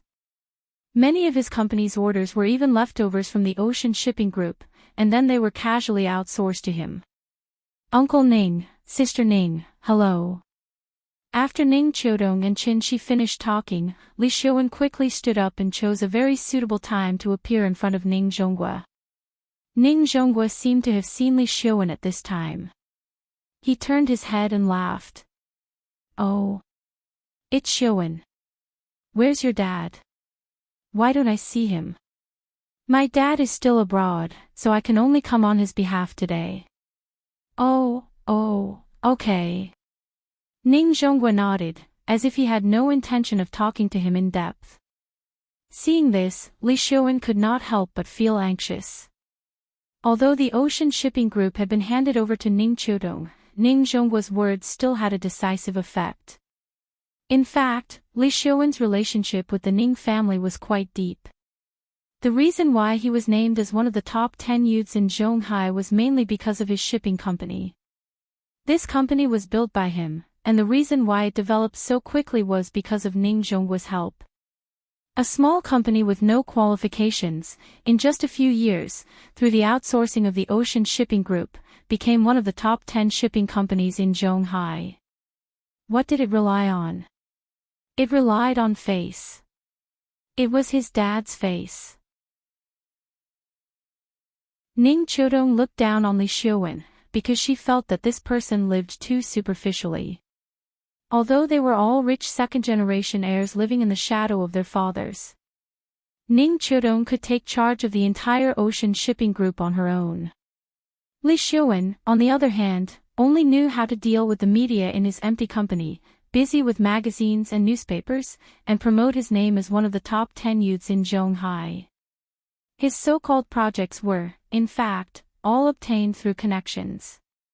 Therefore, after Ning Chodong took charge of the Ocean Shipping Group, she started to reduce the number of outsourced projects, intentionally or unintentionally, in the name of maximizing profits. This move made Li Xiuwen's life a little difficult, so he had already started to plan to wait for his dad to come back to China, and bring him along to visit Ning Zhonghua. He did not expect to see Ning Zhonghua here today, so he was caught off guard. Li Xiuwen was still thinking of ways to strike up a conversation with Ning Zhonghua, but at this moment, Lin Xian, wearing a white off-shoulder bridesmaid dress, suddenly appeared. She stood by the railing on the deck, waved at Qin Shi from afar, and shouted, "Qin Shi, over here, quickly bring Nian Nian over to change. The wedding is about to begin. Thank you to Katatsumuri for the 10,000 reward. Old man, don't rush me too much, really, indeed, your urging can affect me. If it wasn't for the fact that I really couldn't write, I would have done it long ago. If I were to write the traditional face-slapping chapter of Nian Nian being pushed down, I would write at least 10 chapters, the face-slapping wouldn't stop at all." Chapter 66. Just as Ning Zhonghua was about to send Li Xiuwen away and sit down to chat with Qin Shi, Lin Xian appeared. Her appearance immediately attracted the attention of many people. Lin Xian was very beautiful today. Although she had already put on the simplest bridesmaid makeup in order not to steal the bride's limelight and wore the simplest white dress, it still could not hide her beauty. "Excuse me, I'll excuse myself for a moment." Qin Shi stood up, nodded slightly at Ning Zhonghua, and walked towards Lin Xian with the little fellow in his arms. "You go ahead, we'll talk later." Ning Zhonghua hurriedly stepped aside and gestured for him to go ahead. Li Xiuwen was confused by his actions. Looking at this situation, Ning Zhonghua's relationship with Qin Shi was much better than he had imagined. Also, Li Xiuwen had a feeling. Ning Zhonghua seemed to be lowering his status in front of Qin Shi. What kind of show was this? Li Xiuwen had not recovered from his shock, but Ning Zhonghua had already walked away. When Li Xiuwen finally reacted and wanted to chase after Ning Zhonghua to chat, Ning Zhonghua had already walked towards the first row of the VIP seats under the guidance of his assistant. That place was not a place anyone could sit, so Li Xiuwen had no choice but to stop in his tracks. Then, he turned to look in the direction that Qin Shi had left. He saw Lin Xian carrying the little fellow and chatting happily with Qin Shi as they walked towards the staircase. Qin Shi carried the little fellow to Lin Xian.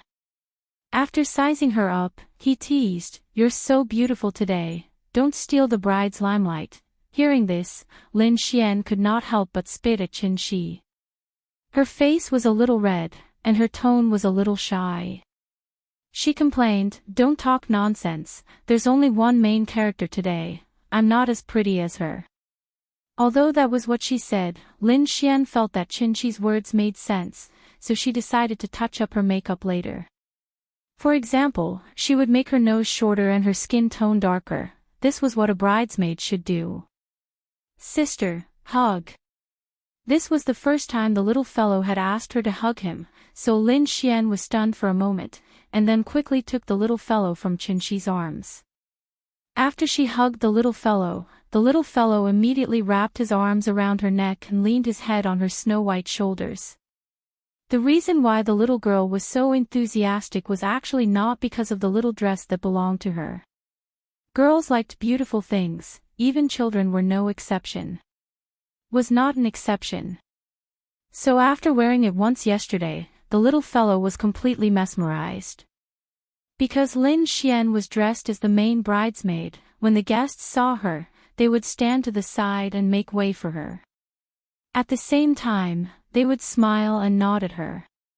The two of them walked side by side on the deck for a while. After seeing that there were not many people around, Lin Xian pretended to be nonchalant and asked, "Who was that woman in black? Why do I feel like I've seen her before?" Chen Shi thought for a moment before realizing that she was referring to Ning Qiudong, so he introduced her. "She's Ning Qiudong, Li Xiuan also knows her, so I guess you've seen her before." Hearing this, Lin Xian was silent. When she sent Chen Shi home that day, she saw some things with her own eyes.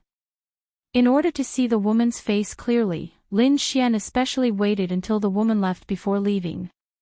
So she could not be wrong. The woman in the black dress was the woman who suddenly knelt in front of Chen Shi that night. After thinking for a while, Lin Xian continued to ask, "Li Xiuan's friends are not ordinary people, didn't you just return to Zhonghai? How did you get to know them?" "Because of a misunderstanding, I became friends with his father, so I went to their house a few times." After hearing his words, Lin Xian secretly glanced at Chen Shi. He was not telling the truth. But since Chen Shi did not want to say, she naturally did not ask anymore. Thinking of this, she could not help but snort lightly, and then did not want to talk to Chen Shi anymore. Carrying the little fellow, she quickly walked into a room around the corner. "Wait here, I'll bring her to change." "Okay." Bam! The sound of the door closing was a little loud. Chen Shi did not seem to notice Lin Xian's strange behavior. After seeing her close the door, he stood by the railing and looked down at the scenery below. After waiting for a while, Lin Xian still had not come out, but the sound system on the cruise ship rang. The band on the top deck began to play. The string quartet performed a soothing and melodious classical music. After the guests on all levels of the cruise ship heard the music, they stopped the noise and sat quietly in their seats, waiting for the wedding to begin. About 10 minutes later, the cruise ship set sail with a deep and drawn-out whistle. The flower girl was not the bridesmaid, so the cuter the better. So when Lin Xian came out with the little fellow again, the little fellow had changed into a top Israeli wedding dress brand, Galia. Lahav custom-made white puffy gauze dress. She was wearing a pair of white princess shoes and a garland made of real flowers on her head. She looked like a little angel who had descended from the heavens to the mortal world.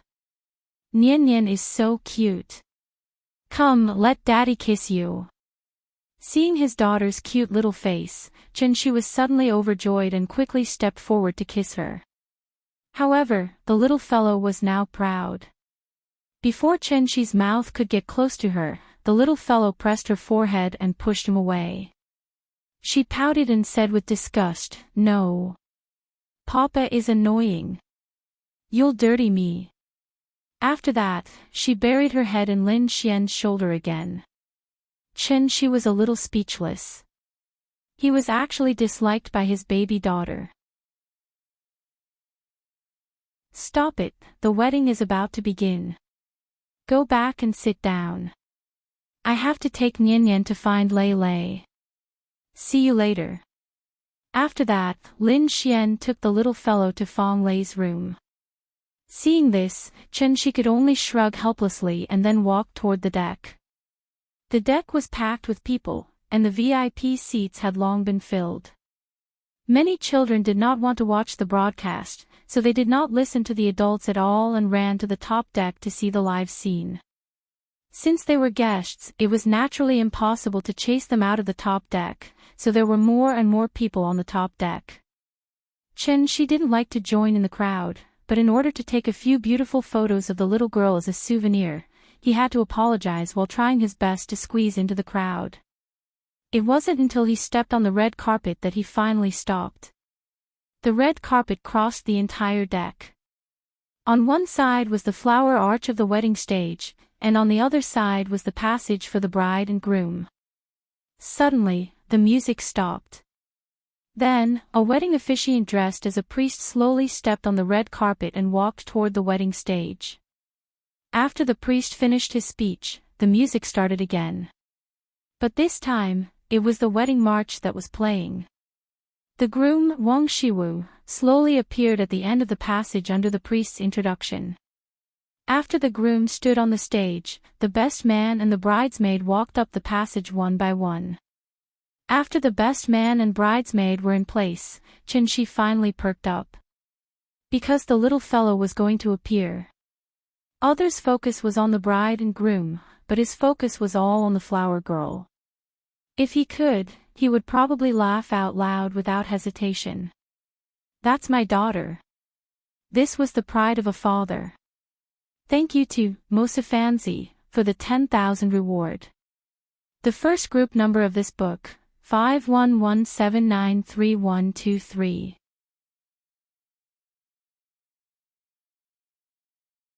Chapter 67.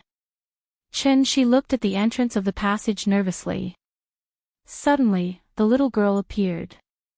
She was like a cute little angel, wearing a white fluffy gauze dress, and suddenly appeared in front of everyone's eyes. The little girl's expression was a little nervous, and her little face was very tight. Perhaps she didn't expect there to be so many people here. This was the grandest occasion she had ever experienced in her life. The red carpet in front of her led to the wedding stage, and both sides were densely packed with people. The little girl was only a little more than a meter tall, so the adults on both sides were like two high palace walls, blocking all of her sight. As far as she could only see the other side of the stage from the end of the red carpet. Because there were too many people, she couldn't see where Papa was, and she couldn't help but feel more nervous. She thought this was a fun thing to do. But it wasn't until she stood here that she realized everything was different from what her sister said. Then, the little girl's mind went blank because of nervousness. Whose child is this? So cute. That's right, if only my daughter was as beautiful as her. This young lady is truly a great beauty in the making. Look, our family is blushing when looking at this girl. Brat, how old are you? Chen Shi stood in the crowd, listening to everyone talking about the little girl who suddenly appeared, and suddenly felt very proud. He slightly turned his body, hoping that the little girl could see him. But because there were too many people, the little girl didn't notice him. The little girl stood at the entrance of the passage for at least 5 seconds. At this time, a staff member of the wedding company quietly urged her behind, Nian Nian, go, just walk to the stage on the opposite side. The little girl tilted her head and glanced at the staff member. After taking a deep breath, she slowly took the first step. She sprinkled flowers every 3 steps, and before she reached the end, she had to sprinkle all the petals in the basket. This was her task. It sounded very simple, and during the rehearsal last night, she had easily walked through it twice. But when it was actually carried out, the little girl found that she actually forgot how to walk. How should she walk? It was just like writing a word. After writing it, he felt that the word shouldn't be like this. The little fellow's feet were very stiff, and he even began to wonder how far he should take each step. When Chen Shi saw her expression, he knew that she was nervous. A 4-year-old child walking alone on the red carpet under the watchful eyes of thousands of people, one could imagine how much pressure she was under right now. Chen Shi kept waving at her, but the little girl didn't even look at him and kept walking forward. Seeing this, Chen Shi immediately kicked the big cat sitting at his feet and whispered, "Go to the front and lead the way for her, but don't walk on the carpet." The big cat was very smart. It immediately understood what Chen Shi meant, so it immediately jumped in the direction of the little guy. The little guy was short to begin with.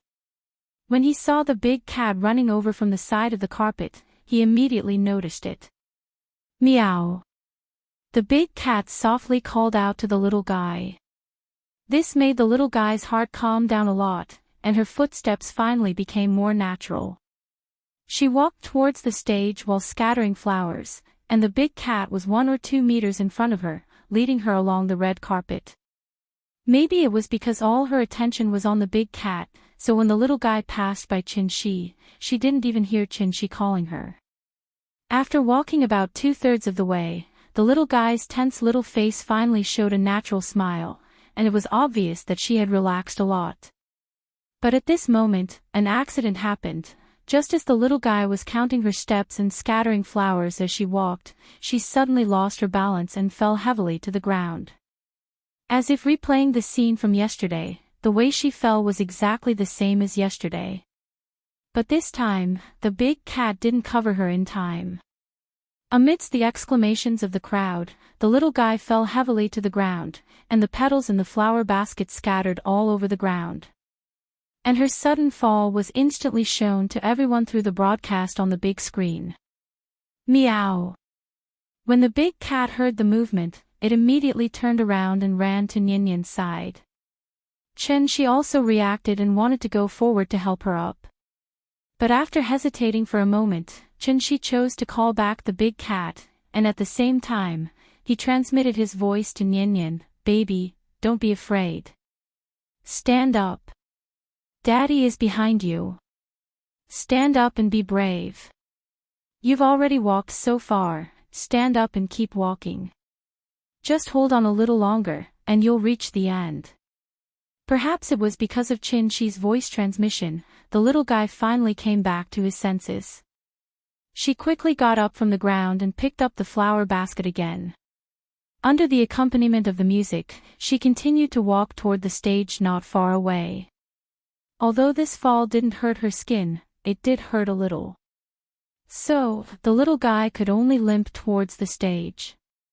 At this time, Lin Xian also walked to the bottom of the stage, stood at the end of the red carpet, and opened his hands to wait for her arrival.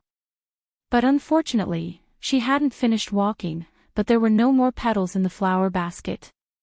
The little guy remembered her mission, so even if there were no more petals, she still made the gesture of sprinkling the flowers. Although it was only air that was sprinkled, as she walked, the little guy's tears suddenly fell. Just like that, she silently walked on the red carpet while crying. The cameraman was very smart. After the little guy fell, he immediately moved the camera to the bride, who was about to appear at the end of the aisle. Finally, Nyan walked to the front of the stage. Lin Xian hugged her, then carried her around to the temporary lounge behind the stage. The moment they left, the crowd on the deck suddenly burst into loud cheers. The bride appeared. And the scene of her falling, no one seemed to have seen at all. In the lounge, Lin Xian put the little guy on a chair, then gently wiped away her tears. "Baby, does it hurt? Don't cry, it's okay." The little guy didn't cry out loud. But at this moment, she finally couldn't hold it in anymore. Just as Lin Xian was showing concern for her, the little guy suddenly jumped into Lin Xian's arms, then cried out in a sobbing voice, "Sister, I'm sorry, I screwed up. It's okay, baby, you've already done very well, don't cry, don't cry." Lin Xian hugged the little guy tightly, constantly comforting her.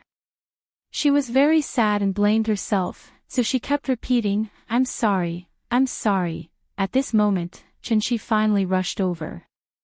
Lin Xian glanced at Qinshi, then motioned for Qinshi to come over. She was the main bridesmaid, so she couldn't just leave. Lin Xian gently pushed the little guy into Qinshi's arms. At this moment, the little guy finally saw Qinshi. So, she cried even harder.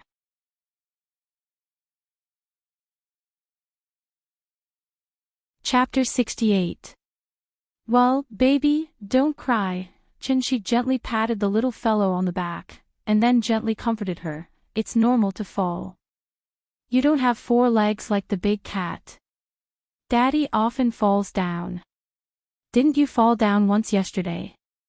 Why didn't you cry yesterday, but today you cry like a little kitten?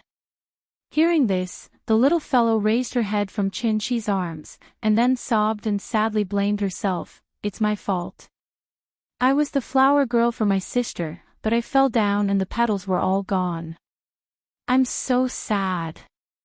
I'm so sad.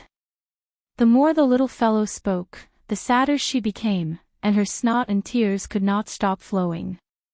Chin-Chi quickly took out a few pieces of paper and wiped her face. Then he held the little fellow in his arms and comforted her. It's okay, it's okay.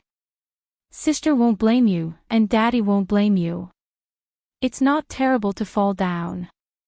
What's terrible is not having the courage to stand up, understand? The little fellow did not speak, but her crying was much softer. Seeing this, Chin-Chi gently patted her on the back again and said softly, "You're still young, and you'll definitely encounter different kinds of difficulties in the future. Remember Daddy's words, don't be afraid when you encounter difficulties in the future, and don't cry, but face them with strength and courage. In this way, you won't fall in the same place for the second time, okay?" It seemed that his comforting words were effective. The little fellow lay in his arms and gradually stopped crying. On the stage, separated by a wall, the bride and groom said, "I do," to each other under the inquiry of the officiator. Behind the stage, the little fellow lay in Chin-Chi's arms, nodded gently and said, "Okay." The cruise ship slowly sailed away, and several seagulls flew over the cruise ship. Suddenly, there was an earth-shattering cheer on the cruise ship. That was the heartfelt blessing of everyone to the newlyweds. The ceremony was over, and the host asked everyone to move to the dining room through the sound system. Then, Lin Xian rushed to the lounge in a hurry. She turned the corner, and just as she entered the lounge, she saw Chin-Chi standing on the bow of the ship, holding the little fellow's arms with both hands and holding her high in the air. "Papa!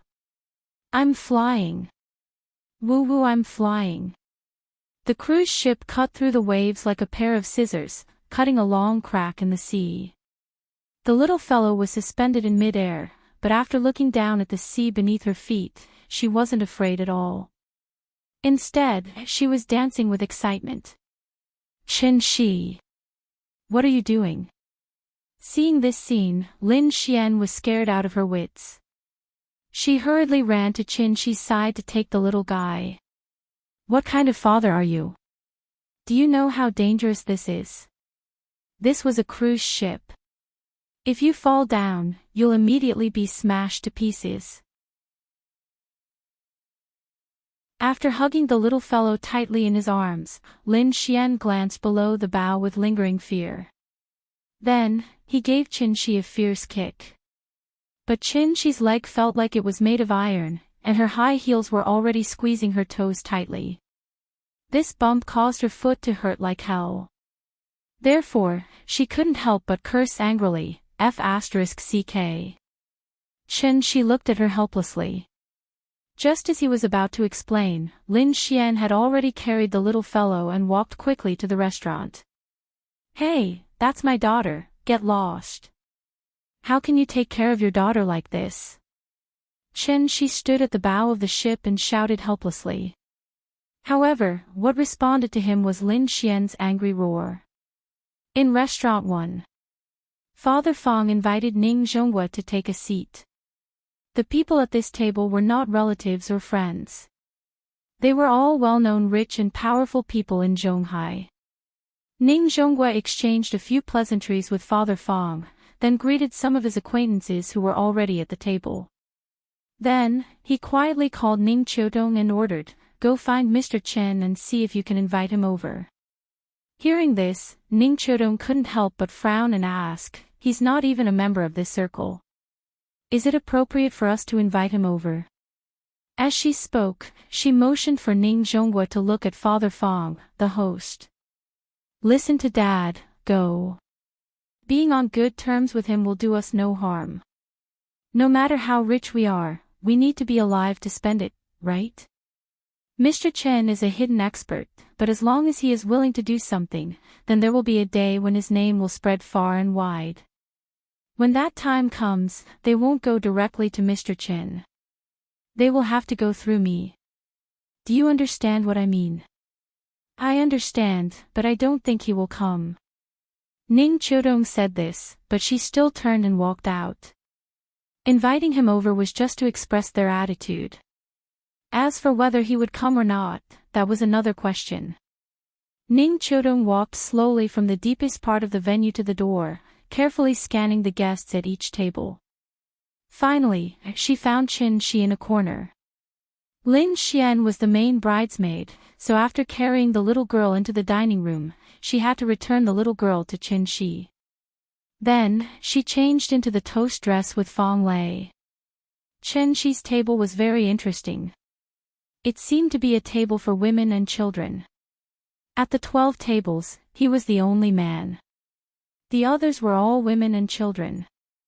Ning Chodong stood not far away, listening to Qin Shi and a few women talking about children's education. She couldn't help but feel a little absent-minded. 100,000 yuan was not even enough for her to buy a bag. It was also because of this 100,000 yuan that she almost killed Ning Zhonghua. Therefore, after this incident, Ning Chodong's personality changed a lot. In the past, she was the female president who had just taken charge of the Ocean Group. Her whole body exuded a sharp aura, like a sharp blade. Her imposing manner was enough to make everyone unconsciously bow their heads in front of her. She always meant what she said. As long as she made a judgment, she would absolutely believe in her own judgment. It wasn't until that day, when she helplessly knelt in front of Qin Shi, that she finally realized where she had gone wrong. Maybe this was a good thing. She was born with a silver spoon in her mouth. After all, she had to go through some things to transform and become more perfect. After hesitating for a moment, Ning Chodong came behind Qin Shi and said softly, "Mr. Qin." Qin Shi looked back and saw that it was Ning Chodong, so he asked, "Miss Ning, what's the matter?" "My father wants to invite you to his table. Do you think it's okay?" Ning Chodong pointed to the deepest part of the venue. Seeing this, Qin Shi immediately shook his head and said politely, "No, it's okay. I have a child here, so it's not that troublesome." Emichim. "Okay, take your time." After Qin Shi rejected her, Ning Chodong didn't say anything more. She nodded at him gently and went back. After Ning Chodong left, a woman next to Qin Shi asked with a smirk, "Young man, who's that girl?" "She's pretty." "A friend," Qin Shi replied politely. "A friend? You have such a beautiful female friend." The woman didn't seem to believe it. Before Qin Shi had time to explain, she said with a smirk, "That bridesmaid is also your friend, right?" TSK, young people these days are amazing. Her words, which were full of meaning, immediately caused the other big sisters at the table to laugh. Seeing this, Qin Shi could only smile and say, "She's really a friend. Don't tell me you all think that there's no such thing as a simple friendship between a man and a woman." "No." Hearing this, the big sisters immediately replied in unison. "You guys are so shallow." After saying this, Qin Shi also laughed with them. The women were just joking, so Qin Shi didn't take it to heart. Because in reality, his relationship with Ning Chodong could not even be considered as a friend.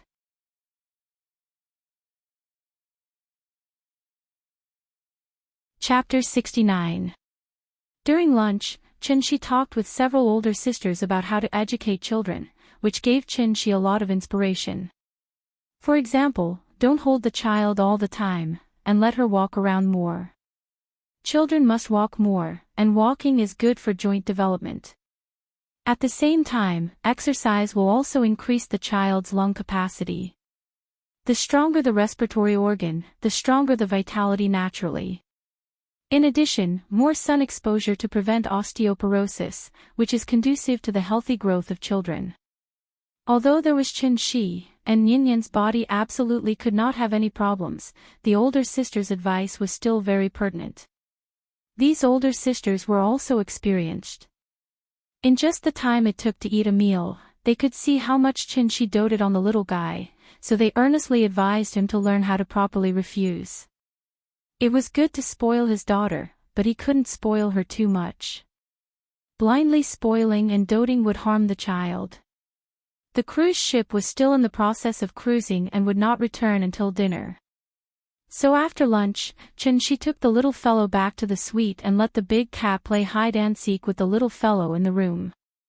And he turned on the TV to watch. "Where are we going, Dad?" This was also the older sister's advice. Otherwise, Qin Shi would not have known that there was such a variety show about parent-child interaction in the world. Some of the children were older than Nian, and some were younger than her. As soon as the theme song was played, the little fellow had already heard the sound and ran over. Then she sat next to Qin Shi with the big cat in her arms and watched with him. After watching for a while, the little fellow pointed to a little boy who was being difficult on the TV and giggled, "Papa, that brother is so silly. He's crying, so shameful."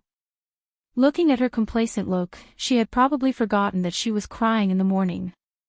Hearing this, Qin Shi couldn't help poking her little face and said with a smile, "You know how to be shy, then don't be like this brother in the future, crying all the time." "I'm not going to cry." The little fellow was still so proud. The father and daughter chatted and joked while watching TV. At this time, a knock suddenly sounded. "Sister is here. I'll open the door." Lin Xian said that she would come and play with her after she was done, so the little girl immediately jumped off the sofa and ran to open the door. However, when she opened the door, she didn't see Sister Lin Xian, but the uncle she had seen a few times before. "Uncle, who are you looking for?" The little fellow stood behind the door and poked her head out, asking knowingly. Standing outside the door were Ning Zhonghua and Ning Qiudong. They had met this morning. Ning Zhonghua lowered his head and glanced at her. He knew that the little fellow was pretending to be strange, so he laughed and said, "Little darling, I'm here to find your father. Can you let us in?" "Oh," the little fellow nodded, but did not move aside. Instead, she looked back at Qin Shi in the room. Qin Shi had heard the movement at the door, so he sat up and waved to her, motioning her to come back. The little fellow jumped into Qin Shi's arms, and then said in a muffled voice, "Papa, that old uncle is here to see you again." "I know." Qin Shi pinched her little face, and then shouted to the door, "Mr. Ning, the child is not sensible. Please come in." Hearing this, Ning Zhonghua gently pushed the door open, then looked at Qin Shi and laughed, "Mr. Qin, am I disturbing you?" "It's all right. Please sit down." Qin Shi pointed to the sofa next to him. After they sat down, he asked, "What can I do for you?" Ning Zhonghua smiled. After sorting out his words, he slowly said, "When we were eating just now, I talked to a few friends about you. This, you don't mind, do you?" Qin Shi shook his head with a smile and replied, "It's all right. I don't mind." That's good, that's good." Ning Zhonghua nodded and seemed to be relieved, so he continued, "After one of my friends heard about your medical skills, he asked me to ask you if you can completely cure his diabetes. Hearing this, Qin Shi couldn't help but feel a little dumbfounded. He suddenly knew that Ning Zhonghua had bragged about his magical skills outside. "It can't be cured." Ning Zhonghua carefully probed. "It can be cured." Qin Shi nodded. After glancing at Ning Zhonghua, an idea popped up in his mind. So he slowly said, "Diabetes is not a terminal disease. As long as you take the pill I gave you last time, you will naturally be cured, but..." Here came the point. Seeing this, Ning Zhonghua immediately leaned forward slightly, looking like he was all ears. Qin Shi raised a finger and smiled, 1 million per pill, and the actual effect is not as good as the one you took before. Some difficult diseases may require a few more pills. After saying this, he looked at Ning Qiudong thoughtfully. Of course, Ning Qiudong knew why Qin Shi was looking at her, so her whole pretty face immediately blushed. She was a little embarrassed and quickly said, "I'm sorry, Mr. Chin. I really didn't recognize you before. Don't say any more, it's all in the past." Chin Shi smiled and interrupted her, then continued to say to Ning Zhonghua, "There are a few diseases that my pills can't cure. In Chinese medicine, I can't cure the 4 major syndromes of wind, tuberculosis, and diarrhea. In Western medicine, I can't cure AIDS, cancer, leukemia, rheumatoid arthritis, and amyotrophic lateral sclerosis, which are listed as the world's 5 most difficult diseases in the world by the World Health Organization. As for other diseases such as diabetes and cirrhosis, if you take a few more pills, you can slowly recover." In fact, it was not that he couldn't cure these so-called terminal diseases, but that they were too troublesome. These terminal diseases either involved cellular lesions or the central nervous system. If he wanted to cure them completely, in addition to taking immortal medicine, Chin Shi also had to use his true essence to carefully comb the patient's body. For the current him, the burden and consumption were a little too great. After listening to Chin Shi's words, Ning Zhonghua nodded repeatedly and said, "Yes, Mr. Chin, 1 pill from you can guarantee that the disease will be cured. It's 10,000 times better than going to the hospital and constantly tormenting, that's it. Come to me the day after tomorrow, and I'll give you 10 pills first." "Okay, then we won't bother you. Take a seat." After Ning Zhonghua and Ning Chodong gently closed the door and left, the little fellow came to Chin Shi and asked in a sweet voice, "Papa, can you cure diseases?"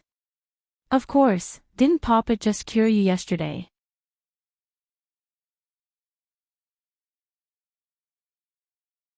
Chapter 70.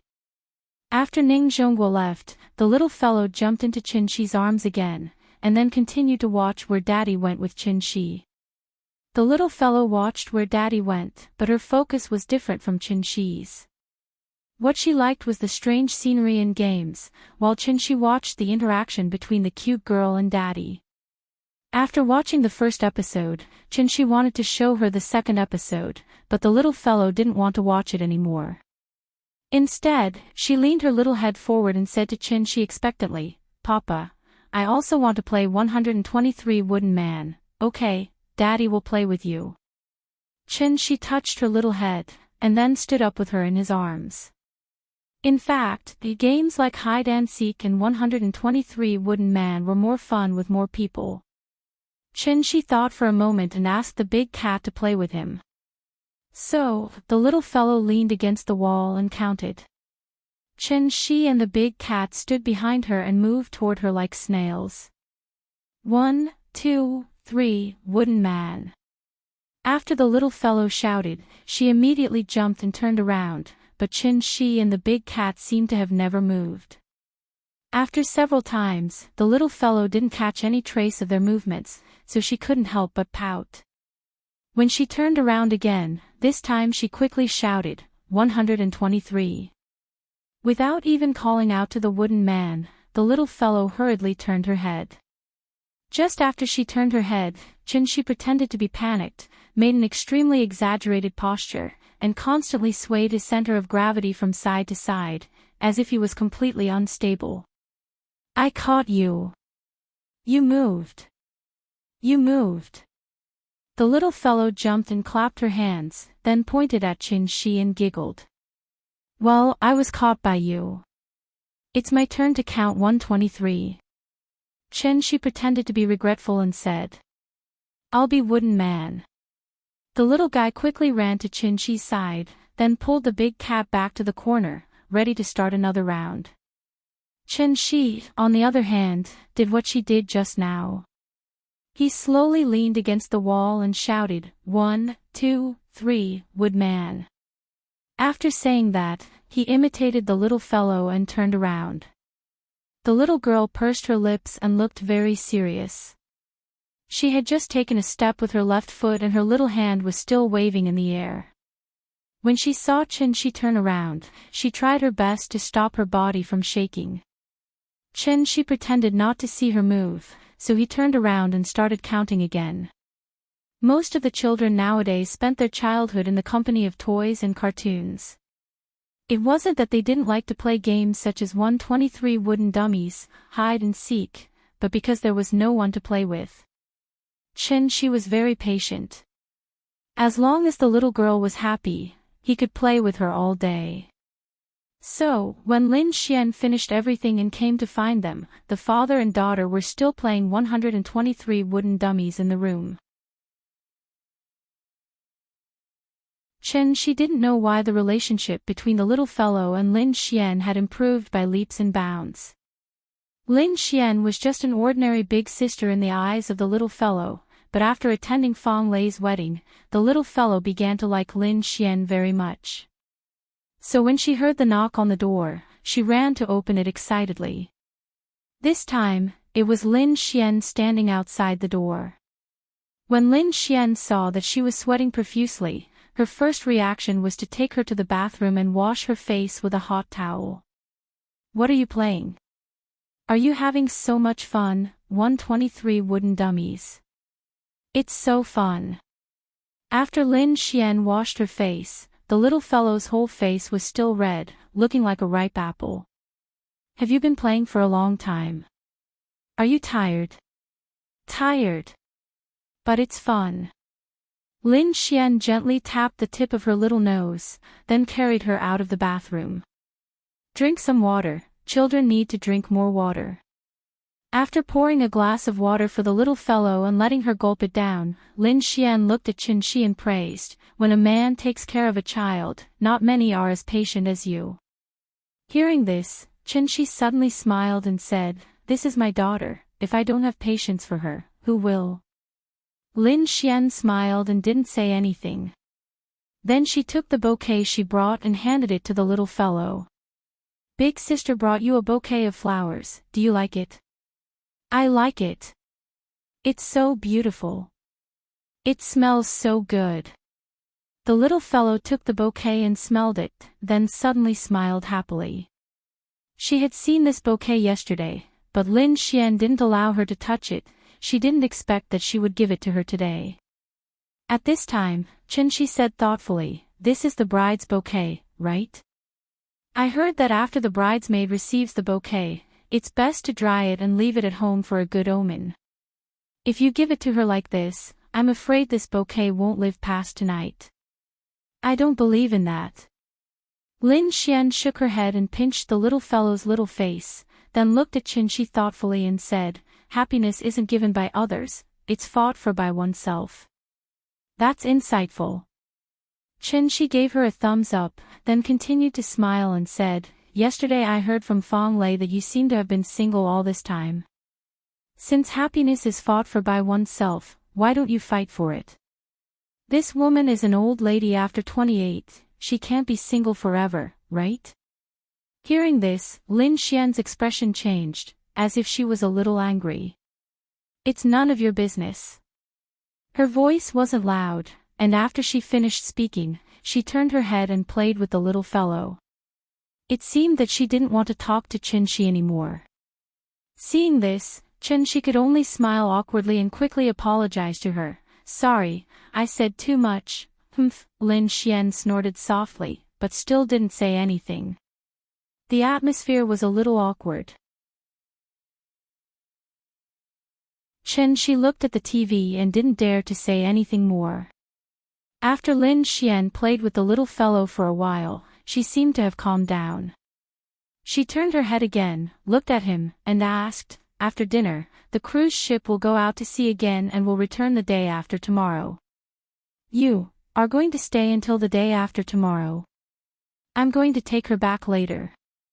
We've been out for a few days, it's almost time to go back to kindergarten." Lin Xian was stunned for a moment, as if she didn't expect them to leave so soon, so she immediately became a little anxious and said quickly, "It's rare to have such an opportunity, why don't you stay for a few more days? Now the country is advocating to reduce the burden. The child is only 4 years old, there's no need to send her to kindergarten in such a hurry, right?"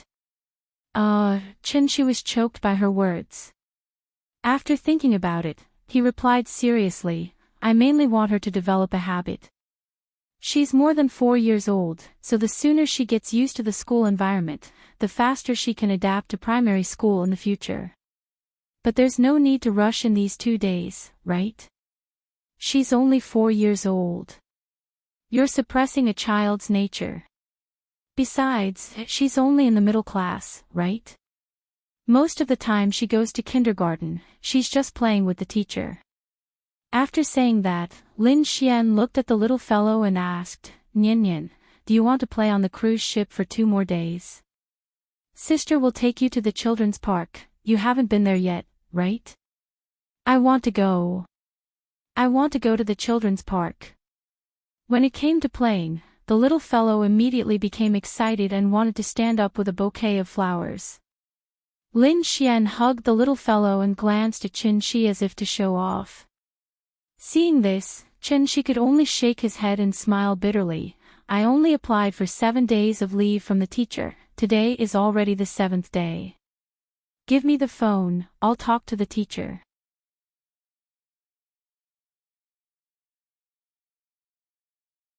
Chapter 71. Papa, Papa, where are we going? I'm not afraid of anything as long as you're here. The little fellow stood on the sofa, clapped her hands excitedly, and then sang along with the music on Lin Xian's mobile phone. However, after the little fellow finished singing, Qin Shi didn't continue singing, so she was immediately unhappy. She stood on the sofa and stomped her feet, and then said loudly, Papa. You don't want to play with me anymore. Hearing this, Qin Shi smiled bitterly and said quickly, Okay, let's sing again. Papa will sing with you. She had sung 5 times, and she could only sing 2 lines each time, but she still enjoyed it. It wasn't that Qin Shi couldn't sing. With his control over his body, it was a simple matter for him to sing well. However, he always felt a little embarrassed, especially when Big Cat and Lin Xian were also listening. It felt weird. At this time, Lin Xian also paused the music. She played the music again, and then shouted to Qin Shi, It's a good thing that the child is willing to learn to sing. You should cooperate with her. Okay, I'm wrong. Let's sing again. Papa will sing with you. The prelude sounded. The little fellow didn't learn English, so she didn't know what they were talking about. The main song was not as catchy as the chorus, so she couldn't remember it after listening to it several times. She could only muddle through with it. Finally, the chorus came. Before the music on the mobile phone started, the little fellow was already shouting, Papa, Papa, where are we going? After singing this sentence, the little fellow realized that she couldn't keep up with the beat. After a pause, she finally caught up with the rhythm, waved her little hands and shouted, I'm not afraid of anything. After singing, the little fellow looked at Qin Shi with some expectation. Baby, I'm your big tree. I'll accompany you to watch the sunrise for the rest of my life. Qin Shi caught it accurately, which made the little guy immediately jump from the sofa happily, and then directly rushed into Qin Shi's arms. Daddy, where are we going? Hee, the song Where Are You Going, Daddy played on a loop. After singing a few more times, under the organization of the little fellow, the game of 123 wooden men started again. But this time, there were 3 wooden men. It was time for dinner. The little girl walked in the middle, holding Qin Shi's hand in one hand and Lin Xian's hand in the other. From time to time, she would suddenly lift her legs and let them carry her. After they walked into the restaurant, they randomly chose a table and sat down. The little girl was still singing, Where's Daddy? At this time, Wang Lu, who was not far away, noticed them. She quickly used her elbow to lightly nudge Li Xiuwen beside her, indicating for him to look over there. After watching for a while, Li Xiuwen's expression became uglier and uglier. Lin Xian and Qin Shi have known each other for a long time. The relationship between them has always been very good. Wang Lu saw his expression and immediately knew what he was thinking, so she quickly said, Why don't we go over and say hello? Let's go. Hearing this, Li Xuan immediately got up and walked over. Wang Lu quickly carried her bag and followed behind him. Xian, Mr. Qin, you don't mind, right? As Li Xuan spoke, he pointed to the seat next to Lin Xian. Because it was just dinner time, many guests had not yet arrived at the restaurant, so Qinxi's table was completely empty. Lin Xian's attitude towards Li Xuan was still the same as before. After slightly raising her head to look at him, Lin Xian acted as if nothing had happened. She lowered her head again and continued to play with the little fellow. Qinxi saw that Li Xuan was embarrassed, so he nodded at him and said politely, "We're also here to freeload. Please go ahead." At this time, Wang Lu acted as if she had just seen Lin Xian. She immediately stood up from behind Li Xuan and ran directly behind Lin Xian. She leaned over and hugged her from behind. Xian, why didn't I see you when I came in this morning? Do you know how beautiful you are today? You almost stole Leilei's limelight. As Wang Lu spoke, she even made a hand gesture with an exaggerated expression. It's not as exaggerated as you say. I'm not the one getting married. Why are you being so sweet? Be careful not to let Leilei hear you. You're done for. Lin Xian really liked Wang Lu's words, so she immediately pulled her to sit next to her. At this time, Li Xuan also sat next to Wang Lu. After Wang Lu said a few words to Lin Xian, she smiled and greeted Qinxi. She said mysteriously, "Qinxi, you're really good at hiding things. What am I good at hiding things?" Qinxi was confused by her inexplicable words. Still pretending. Wang Lu looked like she had seen through him. She pretended to be serious and said, "Tell me the truth. Did you create the Fuqing building advertisement that blew up my friends that day?" Hearing this, Lin Xian could not help but look at Qinxi thoughtfully. Not long after this incident, she was kidnapped by Zhao Yuan. If Wang Lu did not mention it now, she would have forgotten that Qinxi had caused such a huge commotion. Li Xuan, on the other hand, didn't know that Qinxi was the one who caused the explosion in his circle of friends. Haven't I always wanted to find Ying? So I asked a friend to help me think of a way, but I didn't expect his method to cause such a huge commotion. Your friend is really amazing. If there's a chance, introduce us to him. One more friend means one more path, don't you think so? Perhaps Qinxi could not stand Wang Lu's unscrupulousness. After nodding lightly, he did not speak anymore. Wang Lu and Li Xuan's sudden appearance made Lin Xian's mood turn bad. Thus, she did not speak anymore. She took out her phone and started playing by herself. When Wang Lu spoke to her, she did not say a word. When Wang Lu wanted to lead the topic to Li Xuan, Lin Xian completely shut her mouth. She did not even make a sound. He had already said so much, but Lin Xian was still the same. Even Wang Lu felt a little bored. Thus, she could only look at Li Xuan helplessly. Li Xuan's expression was very ugly. He was silent for a while. Then, he suddenly stood up. Without saying a word, he turned around and walked out. This was the first time he had lost his composure in front of Lin Xian. Wang Lu was stunned. She stared blankly at Li Xuan as he left. Until she saw Li Xuan walk out of the restaurant, she looked at Lin Xian with an exasperated look and complained, Xian. Don't be like this all the time. What's wrong with Li Xuan? Why do you always treat him like this? He's also infatuated with you. Can't you try? Enough. Stop talking. Lin Xian shouted and interrupted Wang Lu. Her full chest rose and fell quickly. It was obvious that she was very angry. Wang Lu was also shocked by her sudden outburst. The little guy also quickly raised his head and looked at Lin Xian. Then, he stretched out his little hand and touched her face. He comforted her softly, "Sister, don't be angry. Don't be angry. Lin Xian rubbed his little head. Then, she squeezed out a smile and said reluctantly, "Good girl. Sister won't be angry." After saying that, Lin Xian looked at Wang Lu and said seriously, "Lulu, I really don't need you to worry about my personal problems. If you continue to be like this, I think we can't even be friends." Xian, you.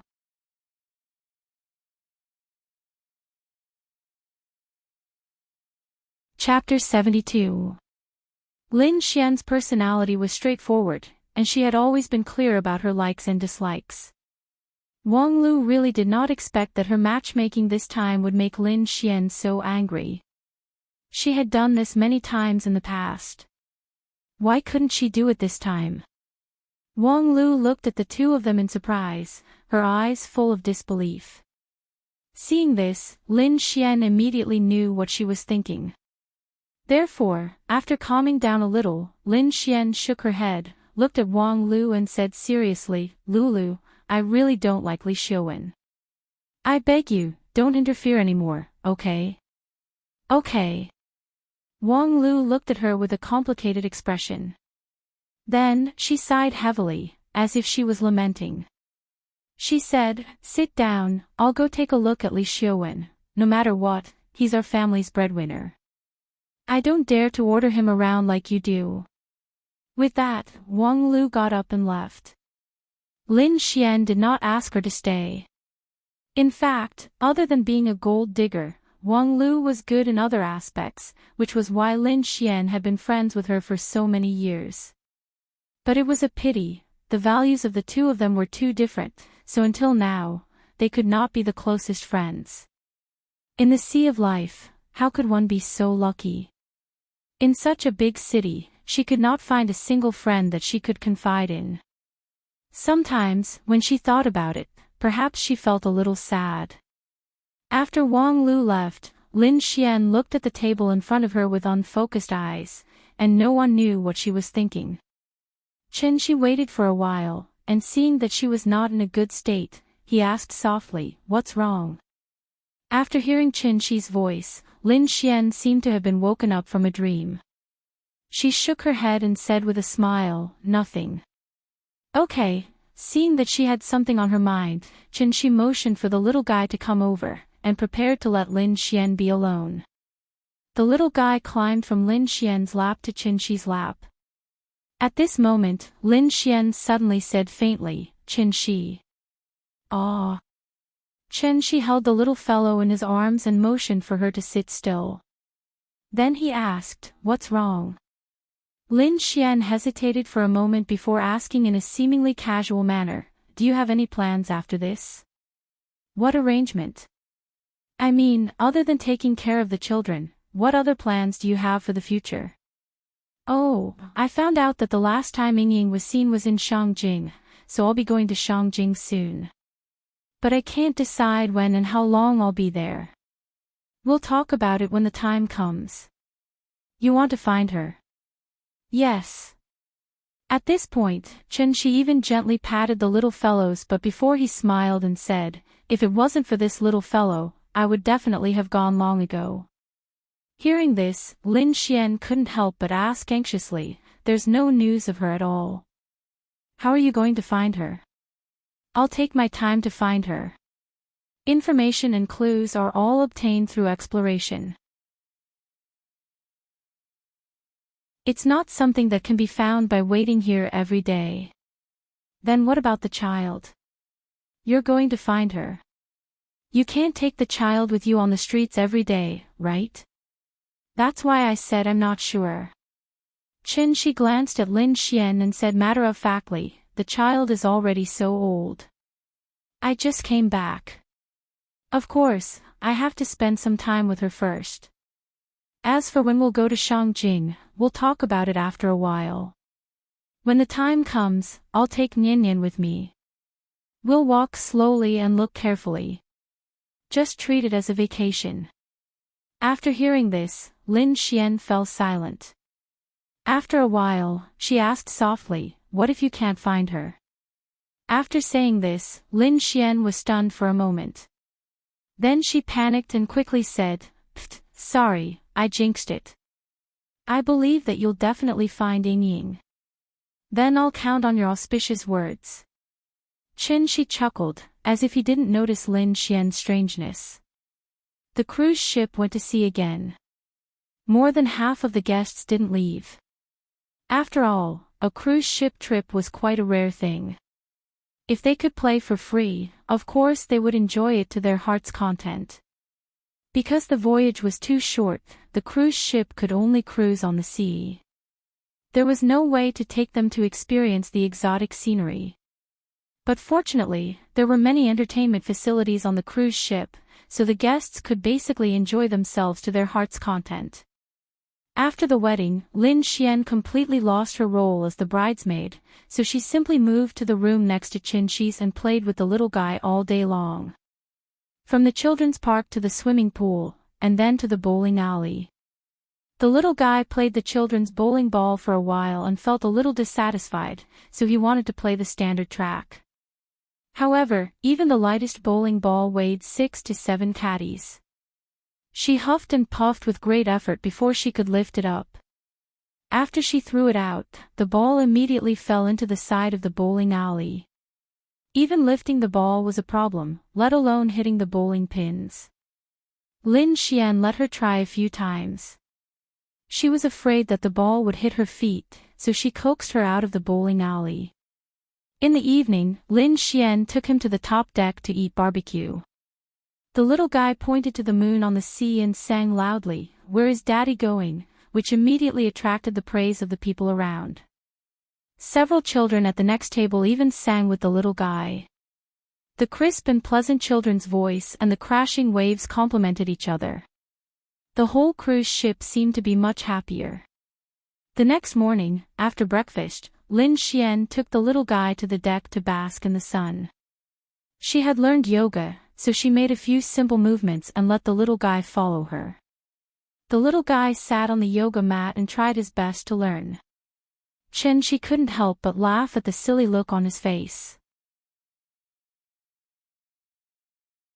Later, Lin Xian gave him a spa treatment and went to the cruise ship's theater to watch a wonderful performance.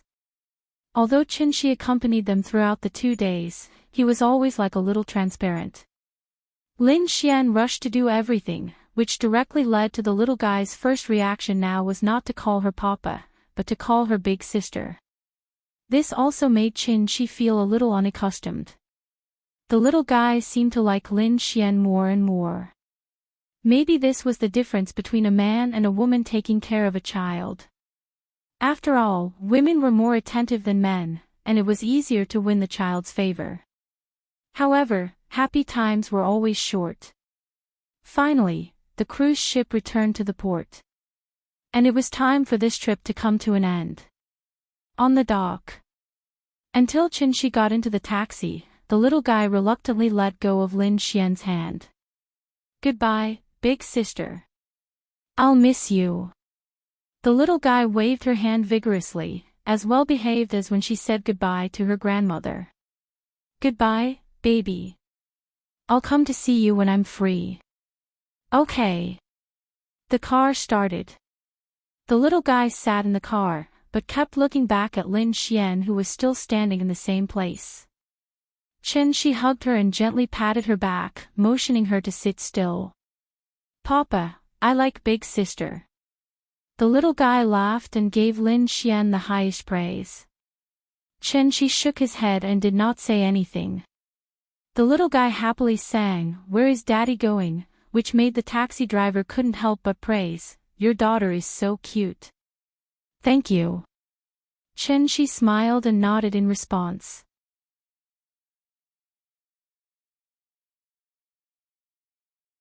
Chapter 73. Maybe because of the holiday syndrome, when Shi woke the little fellow up this morning, she actually stayed in bed for a long time. At this time, he couldn't spoil her anymore. So even if the little fellow didn't want to open her eyes, Shi had to get up and wash up with her. After washing up and eating, after dawdling for a long time, the little fellow was reluctantly carried out of the house by Shi. On the way to the kindergarten, she suddenly asked timidly, "Papa, can I not go to kindergarten? No. Chen Shi's attitude was now very firm. For children, he couldn't be too spoiled. The little fellow pouted and struggled to let go of Chen Shi, but Chen Shi didn't ask and directly carried her to the gate of the kindergarten. Teacher Wang smiled and said hello to Chen Shi. Chen Shi wanted to give the little fellow to her. But at this time, the little fellow suddenly broke out. She burst into tears and shouted that she didn't want to go to kindergarten. After several times of comforting, Teacher Wang had to take the father and daughter to the lounge next door, and then let Chen Shi persuade her. This situation was very common in kindergartens. After Chen Shi's patient and earnest teaching, the little fellow finally calmed down, and then said with a pitiful look, "Papa, you have to pick me up." "Don't worry, Papa will pick you up on time." "Good girl, you have to listen to the teacher, okay?" After more than half an hour, Chen Shi finally sent the little fellow back to the classroom. Out of the kindergarten, the big cat was already standing under the tree and waiting. Chen Shi threw it a simplified Peiyuan pill that she had made last night, and it was so happy that it jumped back and forth between the trees. "You are a pet, and pets can't enter the kindergarten, so you have to stay outside and don't go in, okay?" Meow. Seeing the big cat jump to the pillar on the wall of the kindergarten and lie down, Chen Shi was relieved and left by taxi. Chen Shi had already refined the simplified version of the Peiyuan pill last night. Although Ning Zhonghua hadn't come to get the medicine yet, he had transferred the 10 million yuan in advance. With money, Chen Shi's plan could begin to be carried out. First, he had to find a storeroom. There was a shantytown less than a kilometer behind Kangju district. The houses there had long been plans to be demolished, but the local residents and the developers had not come to an agreement, so the relocation had not been carried out until now. Chen Shi took a taxi and looked around. Then, he chose an old house by the street. The house was a little old, and the roof was still tiled. It was 3 stories high and had a small courtyard. There was a fence and an iron gate. It looked pretty good. The landlord was an auntie, and she asked for 2,200 yuan a month. Chen Shi was rich now, and he didn't know if it was a good deal, so he didn't even ask for the price, and directly paid half a year's rent.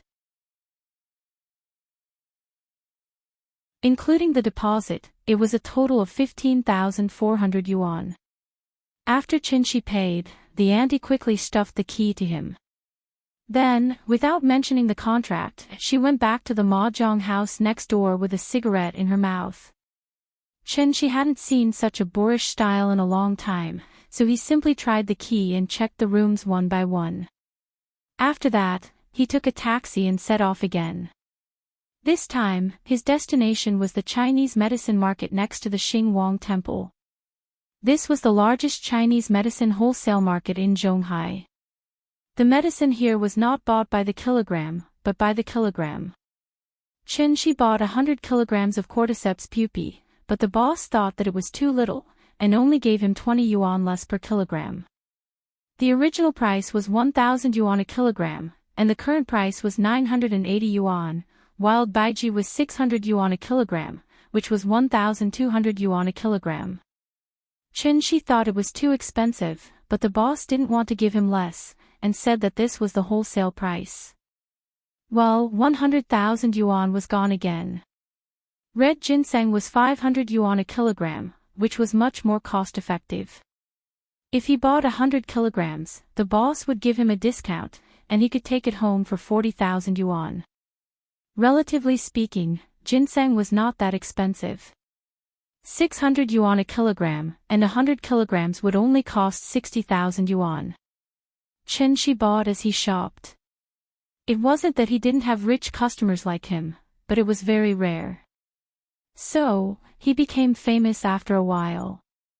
Chen Shi only bought the best quality and the oldest. So, many bosses took out their treasures and followed behind him to promote their medicine. In fact, whether it was artificially bred or natural, there was not much difference in Chen Shi's eyes.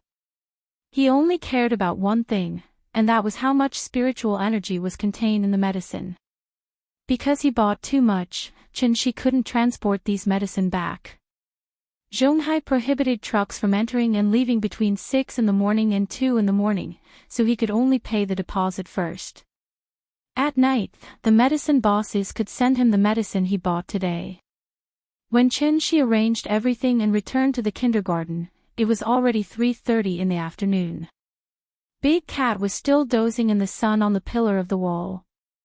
The little girl was happily playing eagle catch chicken with the other children under the guidance of the teacher. Chen-shi stood outside the wall and looked at the little girl's happy face through the fence. In an instant, even his mood was much better. Zhonghai, Binjiang Club. Binjiang Club was jointly founded by several rich people in Zhonghai, and Ning Zhongguo was one of the founders. As the top and most high-end private club in Zhonghai, Binjiang Club was also the most low-key private club in Zhonghai. Every member of Binjiang Club could be called a real rich and powerful person. They could be well-known entrepreneurs, capital tycoons, scholars, heroes, and political leaders. In short, this was an elite gathering point composed of political celebrities, business celebrities, cultural celebrities, and social celebrities. Binjiang Club was famous for its jianghu. On the dining table, there were lively jianghu dishes, and in the business field, there was a chivalrous jianghu token. Every member had their own jianghu token. If the holder of the jianghu token was in any emergency, as long as the token was shown, the chairman had the obligation to convene a hero assembly to organize all members to discuss countermeasures and help the holder through the crisis. Moreover, each member only had one chance to use the token. Binjiang Club was not open to the public, and to become a member, one had to go through layers of assessment. Now there was a saying that without the jianghu token, no matter how rich you were just a country bumpkin who was excluded from the core circle. On this day, Ning Zhongguo, as the founder, suddenly called a meeting. So early in the morning, when Ning Chodong saw Ning Zhongguo put on a three-piece suit and came downstairs, she was so scared that the coffee cup in her hand almost fell to the ground. "Dad, what are you doing?" Ever since Ning Zhongguo came back from Nanyang 3 years ago, he had never worn a three-piece suit. He dressed like a retired old man all day long. Now, he suddenly changed into a three-piece suit, with a tie, leather shoes, and neatly combed hair. The sudden change in style made Ning Chodong unable to accept it. "Hee, how is it? Dad is handsome, right?" Handsome, Ning Chodong looked at her father, who suddenly became more energetic, and asked curiously, "Dad, what are you doing?" Hearing this, Ning Zhongguo smiled mysteriously, shook his head, and did not answer. Seeing this, Ning Chodong immediately stomped her feet. Just as she was about to act coquettishly, Ning Zhongguo made a shushing gesture at her, and then said mysteriously, "Don't ask. Dad is going to do something serious, so I won't accompany you to eat breakfast."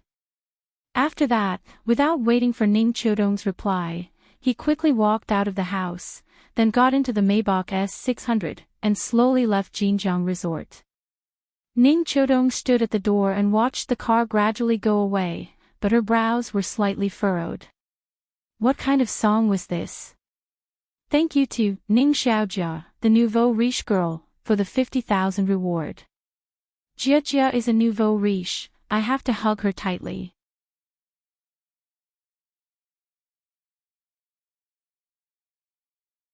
Chapter 74. At this point, the basic structure of the book has been formed, so I'll make my attitude clear.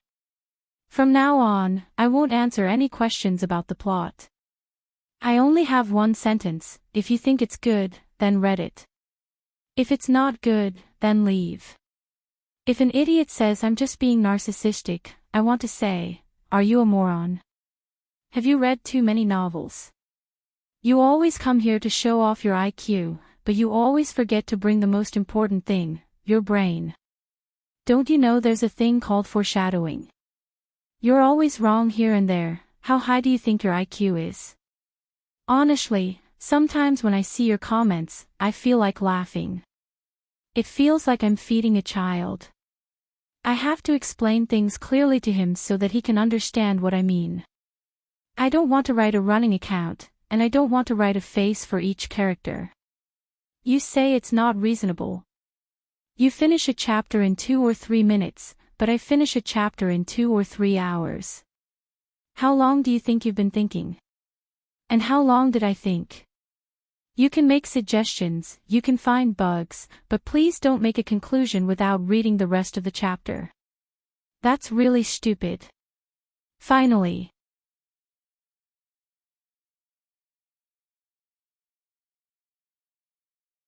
Chapter 75. Ning Zhongguo looked around with satisfaction. Seeing that the atmosphere in the venue had reached the level he wanted, he slowly said, "Let me make it clear first. Although this medicine can cure all diseases, it can't change one's fate. For example, a patient with advanced cancer who is half a step away from death's door will only be able to extend his life for a while after taking it. It won't cure him completely." Speaking of this, Ning Zhongguo chuckled and said, "After all, this isn't an elixir refined by Taisheng Lao Jun." Everyone was amused by him. Previously, when they saw his solemn expression, many people really thought that his medicine could bring the dead back to life. In short, no matter what illness you have, as long as it hasn't deteriorated to the middle or late stage, your condition will naturally improve after taking this pill. This is a rare opportunity, so I suggest that everyone here should think about it carefully. After all, the youngest among us should be above 45 years old. Money can be earned again, but you only have one life. Even if you're healthy and don't get sick at all, you can buy it and keep it as insurance, right? After that, Ning Zhongguo stood quietly on the stage, giving all the members time to think. Everyone was discussing in low voices. Ning Zhongguo's introduction was very general, and they couldn't test the medicine, so everyone was still a little confused. After about 2 minutes, Ning Zhongguo coughed softly and announced, "Next, I'll talk about the specific process of the auction. There's a screen in front of you that will automatically turn on later. Then, you can fill in your bid on it. You can increase the price at any time during the auction. When the price stops at a certain number for more than 2 minutes, the transaction will be considered a success. The starting price is 1 million. Then, let's begin." As soon as he finished speaking, all the screens in the venue lit up together, including the big screen behind Ning Zhongguo. It suddenly changed to another image. At the top was the first one, and below it was a series of blank lines. After a member tried to enter 1 million, the big screen instantly showed a bidding ranking list. First place, 1 million. TSK, old Ning really knows how to play. Seeing this, a big boss sitting in the front row laughed and joked with the person next to him, then pressed a series of zeros. The number on the ranking board suddenly jumped, and the number at the top suddenly became 10 million. My wife has diabetes and high blood pressure. It's not serious, but it still affects her normal life. I hope old Ning's medicine is really as effective as he said, hee. After pressing the number, the big boss didn't even look at the big screen. Instead, he continued to chat with the few members next to him. Looking at his indifferent expression, it seemed more like he was supporting Ning Zhongguo. Thinking about it, Ning Zhongguo was a well-known business tycoon in Zhonghai. He made such a big fuss just to hold this auction. If the price was too low, he would lose all his face. However, what happened next was somewhat out of the big shot's expectations. Not long after he pressed 10 million, the numbers on the big screen began to jump rapidly. 11 million. 12 million. 15 million. 20 million. 30 million. At first, it was 1 million, but later on, it was 10 million. By the time he received a reminder and looked at the big screen again, the number on it had already changed to 50 million, a total of 50 million. How long has it been? Less than a minute. The big shot looked a little surprised, as if he hadn't come back to his senses yet. While he was in a daze, the number on the screen had already changed to 55 million. This price had the bidder's name on it. The big shot looked back at the member who made the bid with a little surprise, but he saw that the member looked excited and nervous, as if he was worried that the price would change again. Seeing this, the big shot finally stopped watching the show and began to think about the true value of this pill. None of his family members seemed to have contracted a terminal illness yet, but from the looks of it, buying one to keep at home as a precaution wasn't a bad idea. Thinking of this, the big shot couldn't help but change his expression. He finally pressed a series of numbers on the screen seriously. 60 million. This price should be about right, the big shot pondered. However, when he looked up at the big screen again, he still wasn't the highest bidder. 65 million in cash. This wasn't a small number. And there were 9 more. So, the big shot wanted to stand up and ask everyone present, is this necessary? Before he could ask his question, the big screen gave him an answer that he didn't want to see. 70 million. When this number appeared, it was like a bucket of cold water was poured over everyone's heads. The atmosphere in the venue also cooled down a lot. This wasn't a project investment through the company. This was a private payment in cash. 70 million in cash was indeed a bit too much. Everyone present was a sly old fox in the business world, so they were particularly sensitive to cash. Just because he had a net worth of tens of billions didn't mean that he had tens of billions of cash at his disposal. 70 million was already a lot. It was time to think about whether it was worth it or not. Ning Zhonghua stood calmly on the stage. Like Jiang Taigong fishing, he did not say a word. He just smiled and looked at the audience. It seemed that he did not have the professional awareness that an auctioneer should have. Finally, when the 2-minute countdown on the big screen turned red and there were only 30 seconds left, the bid of 70 million was refreshed. 71 million. Even though it was only a million, it was like reactivating clockwork on everyone present, causing the price to rise crazily again. 80 million. 90 million. 100 million. A pill whose true effect wasn't even certain was sold at a sky-high price of 100 million.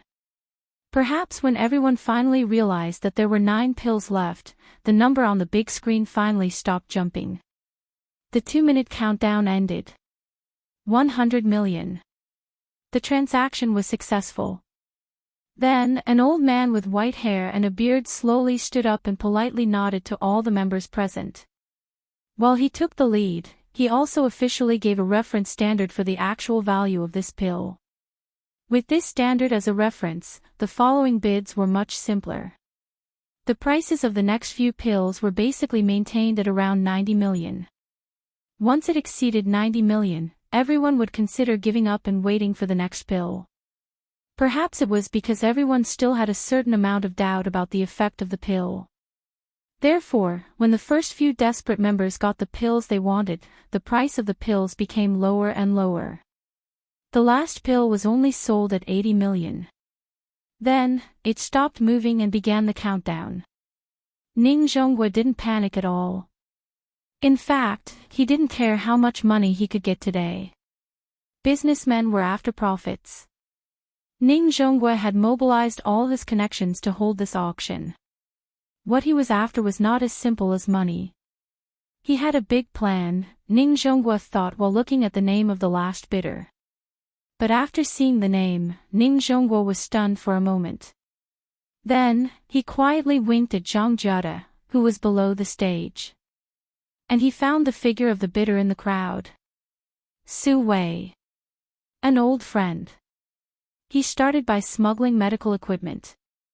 Later, during the craze of state-owned enterprise reform, he used some means to turn a well-run state-owned pharmaceutical company into his private enterprise.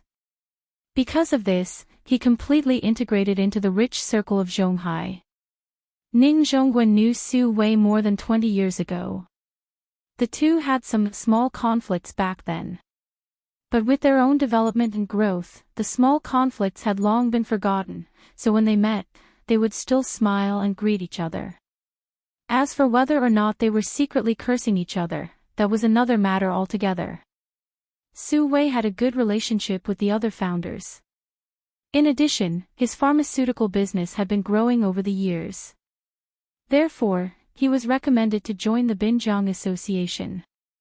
In today's auction, Su Wei didn't want to bid because he had always been at odds with Ning Zhonghua. He started in the pharmaceutical industry. Now, Ning Zhonghua casually took out 10 inexplicable pills and they could be sold for a sky-high price of more than 1 billion in cash. How could Su Wei not be jealous? So after hesitating for a while, Su Wei decided to buy one and take it back to the laboratory to study it. He wanted to see if this medicine was really that magical. If it was really as magical as Ning Zhonghua said, he really didn't believe that with their company's research and development level, they couldn't make the exact same pill. Zhang Jiada was an official member. After this period of recovery, he had gradually walked out of the shadow. Therefore, at Ning Zhonghua's request, he came to help him set up the venue. The two were also old friends for many years, not to mention that they had an agreement in advance. So Zhang Jiada didn't hesitate at all and immediately bid 90 million. Looking at the number that suddenly jumped on the big screen, Su Wei couldn't help but be stunned. He had observed for a long time. There were so many people present. Most of them were just here to join in the fun. They were really reluctant to spend 100 million to buy an unknown pill. So except for the few members who were in a hurry at the beginning, those who bid later looked like they could buy it or not. Su Wei originally thought that he could get a bargain, but he didn't expect that he would be bid up in the end. This was the Binjiang auction, not the auction outside. Everyone was a reputable figure, so even if Su Wei knew that Zhang Jiada was very close to Ning Zhonghua, he didn't think that Ning Zhonghua would really let Zhang Jiada be his shill. 95 million.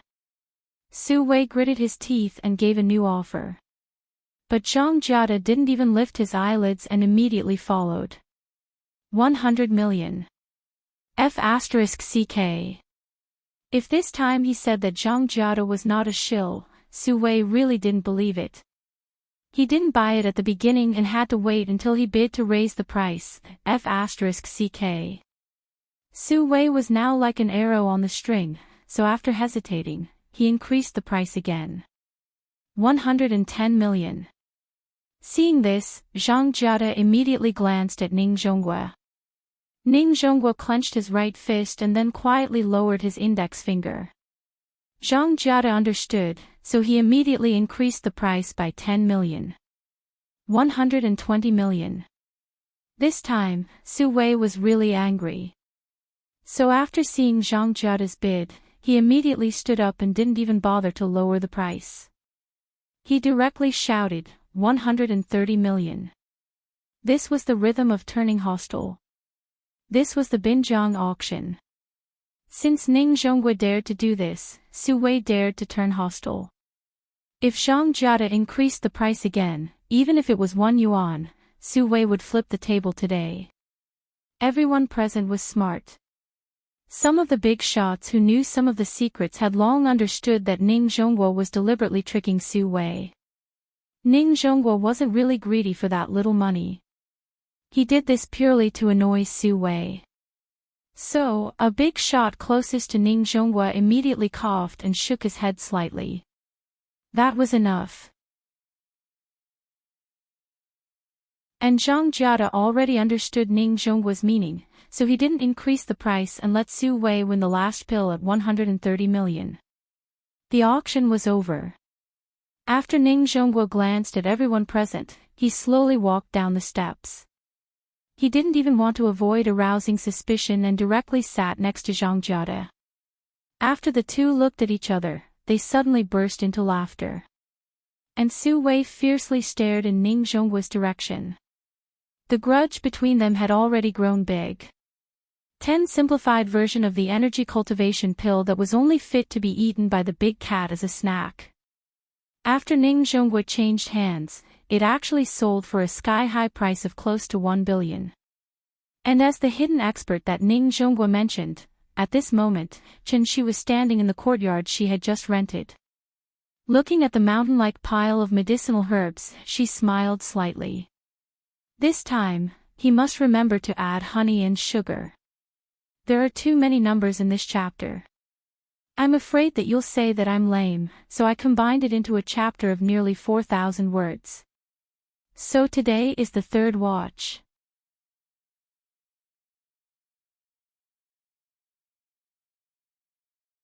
Chapter 76.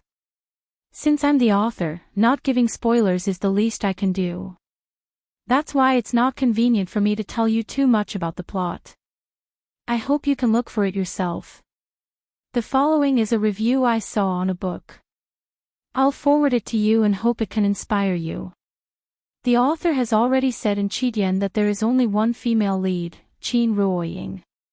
In the book, Auntie Zhang said that Qin Ruoying left a message: if you come back and I'm not back, don't look for me, and don't go to my house, because I won't go home. From this, it can be seen that the female lead is not at home, but in a hidden sect. Combined with the female lead's appearance, see Chapter 31. The female lead's pregnancy should have aroused the sect's anger, so the female lead was put under house arrest. In the book, the yellow-dressed girl, Hao Qing, seemed to be kind enough to reveal the news to the female lead, but she had ulterior motives. After that, the female lead pretended to hate the male lead, and her hatred did not diminish, so as to eliminate the sect's malice towards her daughter and her husband. After the yellow-dressed girl, Hao Qing, left, the author deliberately described the words creak. The door closed again. It also pointed out the deeper meaning of the female lead's house arrest. After the yellow-dressed girl left, the author wrote, there was no longer any anger on her face, only an unspeakable confusion and sorrow. Suddenly, a crystal-clear tear fell from the corner of her eye. The female lead was confused about why the male lead suddenly appeared after disappearing for 5 years, and where he went before that. She was sorrowful because she hadn't seen her daughter for 4 years, and she didn't know if she would recognize herself when she saw her again. The last tear did express her longing for her daughter and husband. This is also the most debated topic in Qidian's book review section. It's about the female lead not being a mother, leaving her daughter behind and running away. Reading civilly, thinking rationally, the female lead's foreshadowing is a bit deep, but the bookworm should be able to see it easily. In my opinion, the interaction between the father and daughter is not as good as Literary Dad. However, the plot is indeed different from Literary Dad.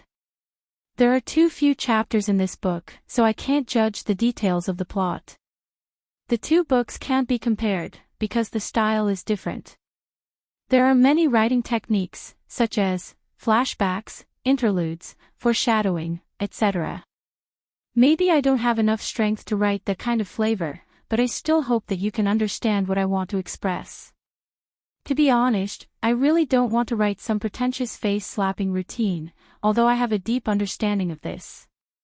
If you are more attentive, you should be able to notice that there is a difference between the way I wrote the first 40 chapters and the last 40 chapters. I'm changing because I don't have my own style and readership like Okami. I want to keep every reader, so I can only keep trying. I dug a hole for the female lead, and it seemed like everyone was scolding the female lead, to the point where I started to doubt my life. Honestly, I don't think there's anything wrong with the female lead. The big bro above basically pointed out the foreshadowing that I left behind. Although his guess was only 60 to 70% correct, at least he didn't go overboard and make all kinds of random assumptions. He had to be reasonable about everything, and he had to speak his mind.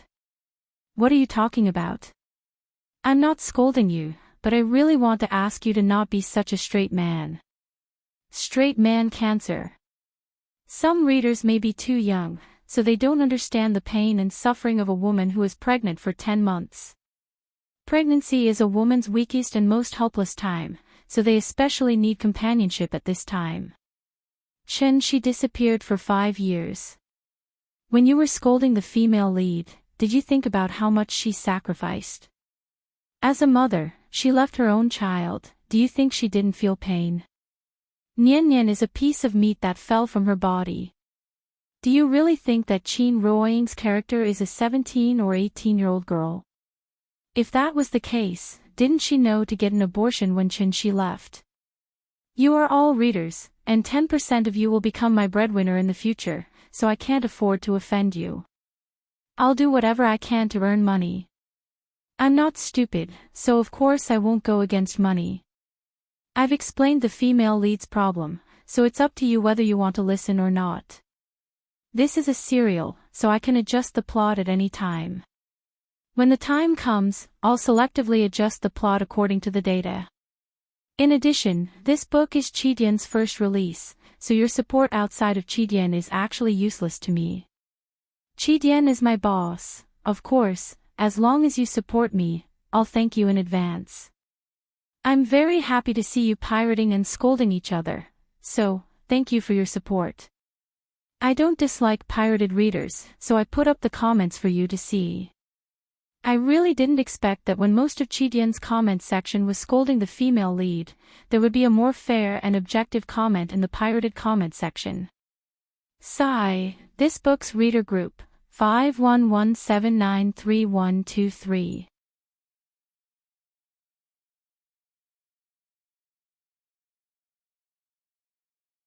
Chapter 77. The evening clouds overflowed with coldness, and the silver moon spun the jade plate silently. The night in this life is not long. Where can I see the bright moon next year? September 23rd. Just after 3:00 in the afternoon, Shi was already waiting at the entrance of the kindergarten. At this time, he suddenly saw a brand new holiday notice posted on the bulletin board outside the kindergarten. After taking a closer look, he realized that it was the Mid-Autumn Festival. Today was August 14th on the lunar calendar, which meant that tomorrow was the Mid-Autumn Festival. Perhaps because he had been wandering outside for too long, Shi never cared about the time after he returned to Earth. 500 years passed in a blink of an eye. For Shi, there was so much time that he began to feel numb. Originally, after a day of adjustment, the little fellow had readapted to the rhythm of the kindergarten. He did not expect that after only one day of class, it would be the Mid-Autumn Festival. A few days after the Mid-Autumn Festival, National Day would come. Holiday syndrome.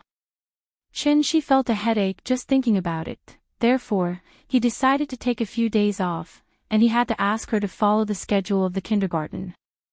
After reading the holiday notice, Shi came to the wall that he had always liked to stand on. A person and a cat, as usual, looked at the playground of the kindergarten across the wall. However, today, the teacher of the little fellow's class did not seem to arrange for them to play on the playground, so Shi did not see the little fellow for a long time. An hour later, a pleasant bell rang, and school was over.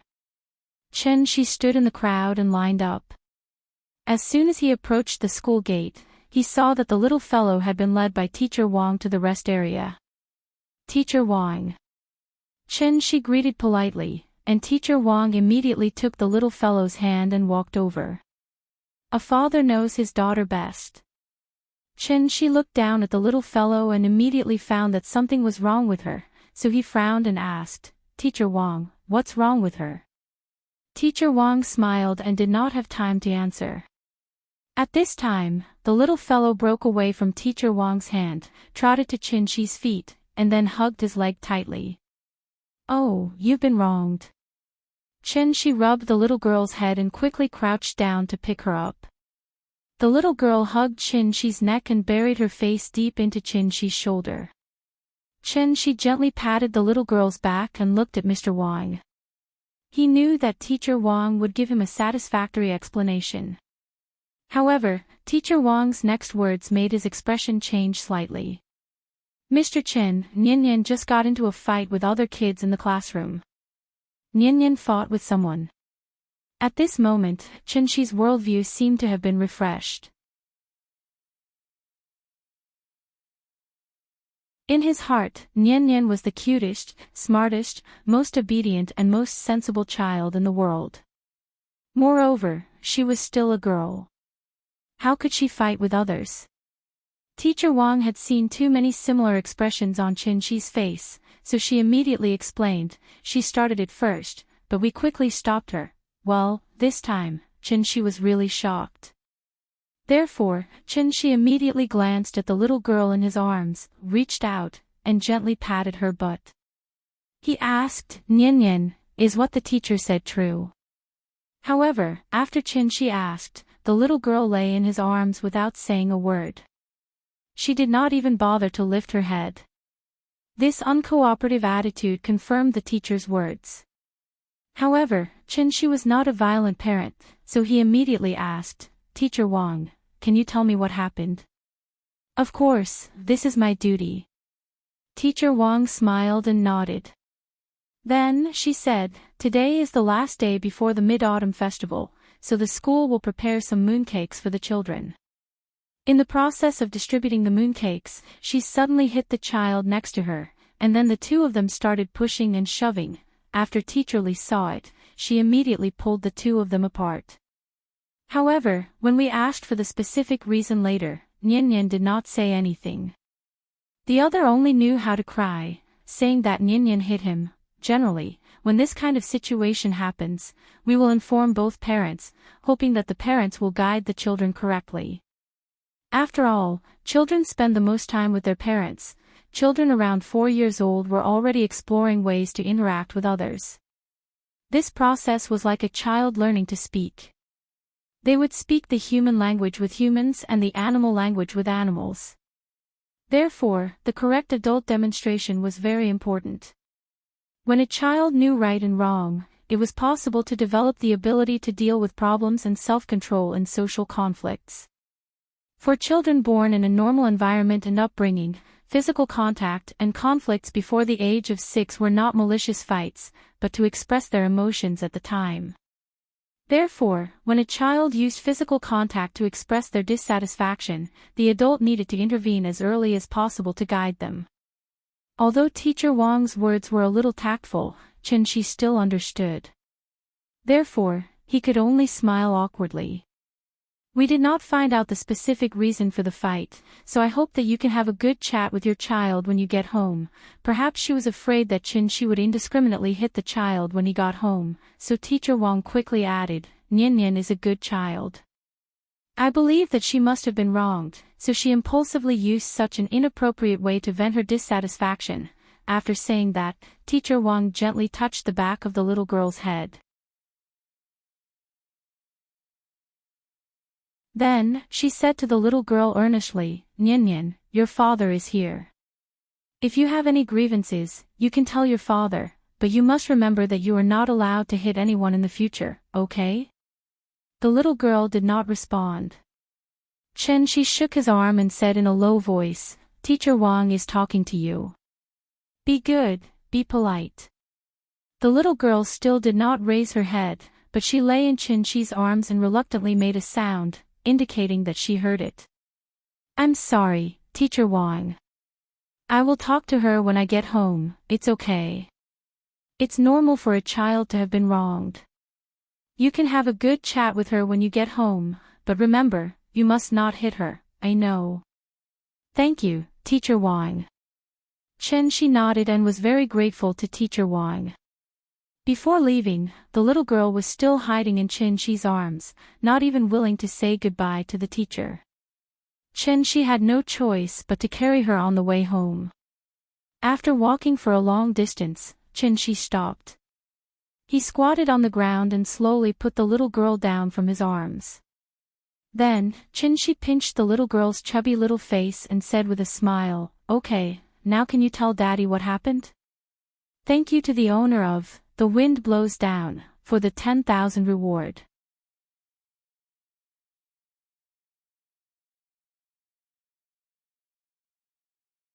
Chapter 78. On the street. The father and daughter stood on the sidewalk and looked at each other. This place was very remote. Even though it was located in Zhonghai, which was one of the top cities in the country, it was still a mixture of urban and rural areas. On one side was an elevator apartment that was under construction, on the other side was an old building that had been built for a long time. After Chin-shi put the little girl down, she faced Chin-shi and took a few steps back, then put her hands behind her back. Seeing this, Chin-shi wanted to pull her into his arms. But at this time, the little girl took a step back, as if she didn't want Chin-shi to hug her. Chin-shi looked at the little girl's expression seriously, but found that her expression was a bit strange.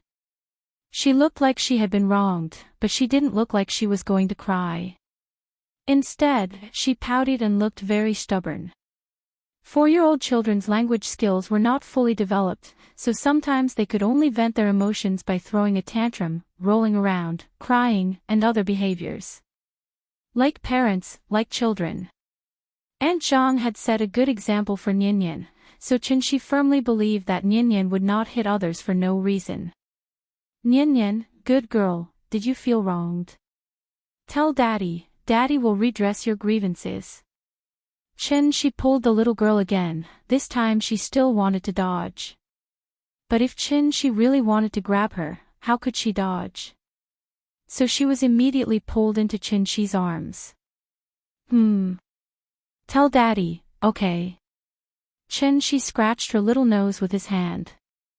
At this time, the big cat stood at her feet and meowed at the right time, as if to encourage the little girl.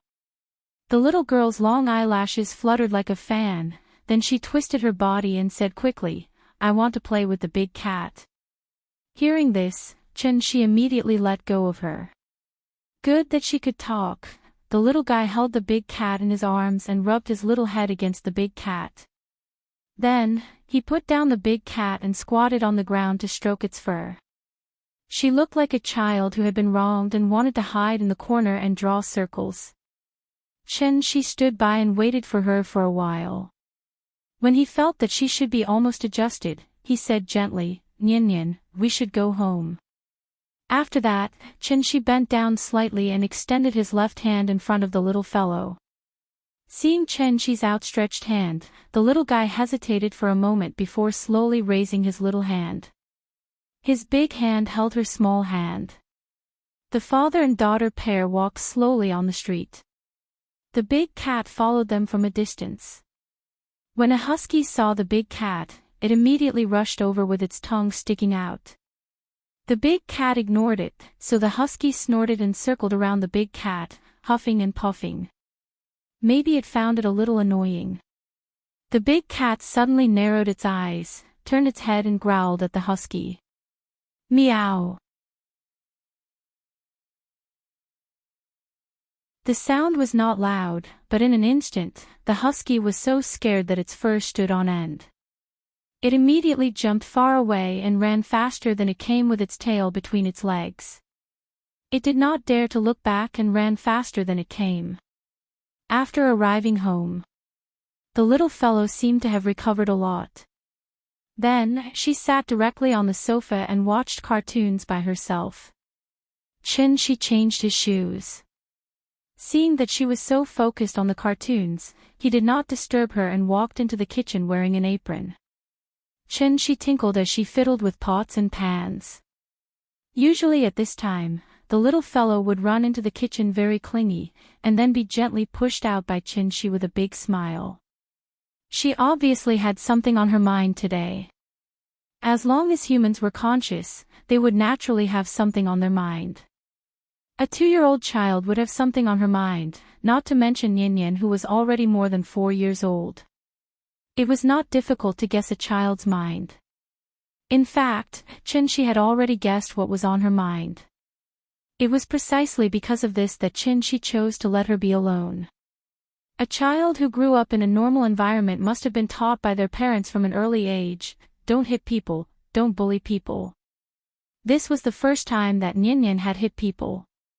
It was precisely because she knew that it was wrong to hit people that she had such complicated emotions when Chin-shi took her home. This was actually a manifestation of not daring to face her own mistakes. She did not regret it, but she definitely felt very wronged. Why was it that others bullied her, but she was the one who was scolded in the end? Even if teacher Wang did not blame her, Qinshi did not blame her either.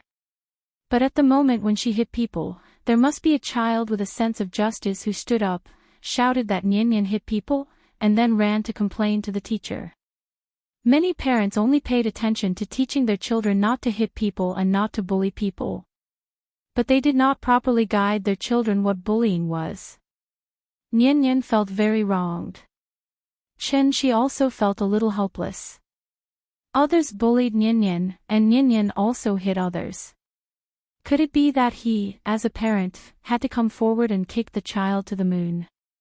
Some things seemed very simple, but when it came to it, it would become very complicated. During the meal, the little fellow was silent. After a few mouthfuls with the spoon, she threw the spoon away and sat on the sofa to continue watching TV. Seeing this, Qinshi also put down the chopsticks in his hand, then sat down and gently held her in his arms, and accompanied her to watch cartoons. Zhonghai was a coastal city. The sun rose and set very early. And as the sun continued to set, the room became darker and darker. Qinshi got up and was about to turn on the light in the room. At this time, the little fellow noticed his movements and thought that he was going to leave.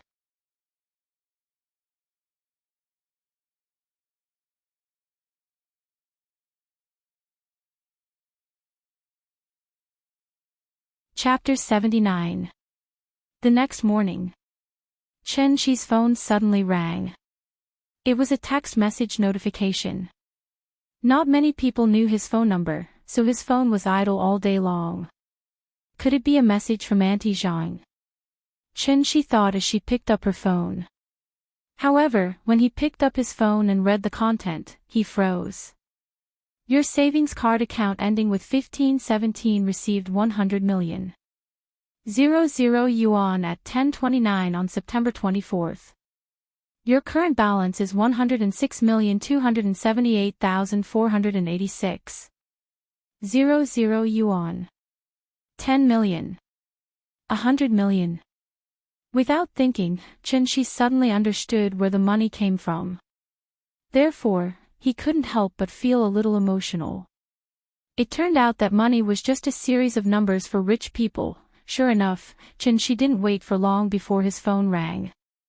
As soon as he picked up the phone, Ning Zhongguo's hearty laughter came from the other end of the phone. Mr. Qin, the money. Did you receive it? Yeah, I just received it. It's like this. The 10 pills you gave me, I sold them for a very high price through some means. I transferred the extra money to your card. You wouldn't mind me doing this, right? Of course not, I already took the money for the pills. Even if you sold them for 1,000 times the price, that's your ability. It has nothing to do with me. I'm glad you understand. Ning Zhongguo laughed and paused for a second. He then suddenly said, today is the Mid-Autumn Festival. It's an old custom in our country to visit relatives and friends during the festival, so I bought some mooncakes and wanted to bring them to you. Do you think it's convenient? When Qinshi heard this, he couldn't help but laugh at Ning Zhongguo's words. The more he interacted with Ning Zhongguo, the more he saw Ning Zhongguo's businessman nature.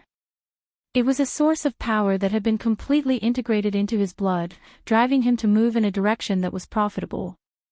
In fact, there was no distinction between good and bad in a businessman's nature of seeking profit. There was only a distinction between good and bad methods. For example, the method that Ning Zhongguo was using now, Qinshi thought it was a very good method. This also allowed Ning Zhongguo to gain Qinshi's approval. Thinking of this, Qinshi nodded and said, okay, come, I'll wait for you at home. Hearing this, Ning Zhongguo suddenly laughed and said without any awkwardness, I'm already at the entrance of your neighborhood. Qinshi shook his head with a smile.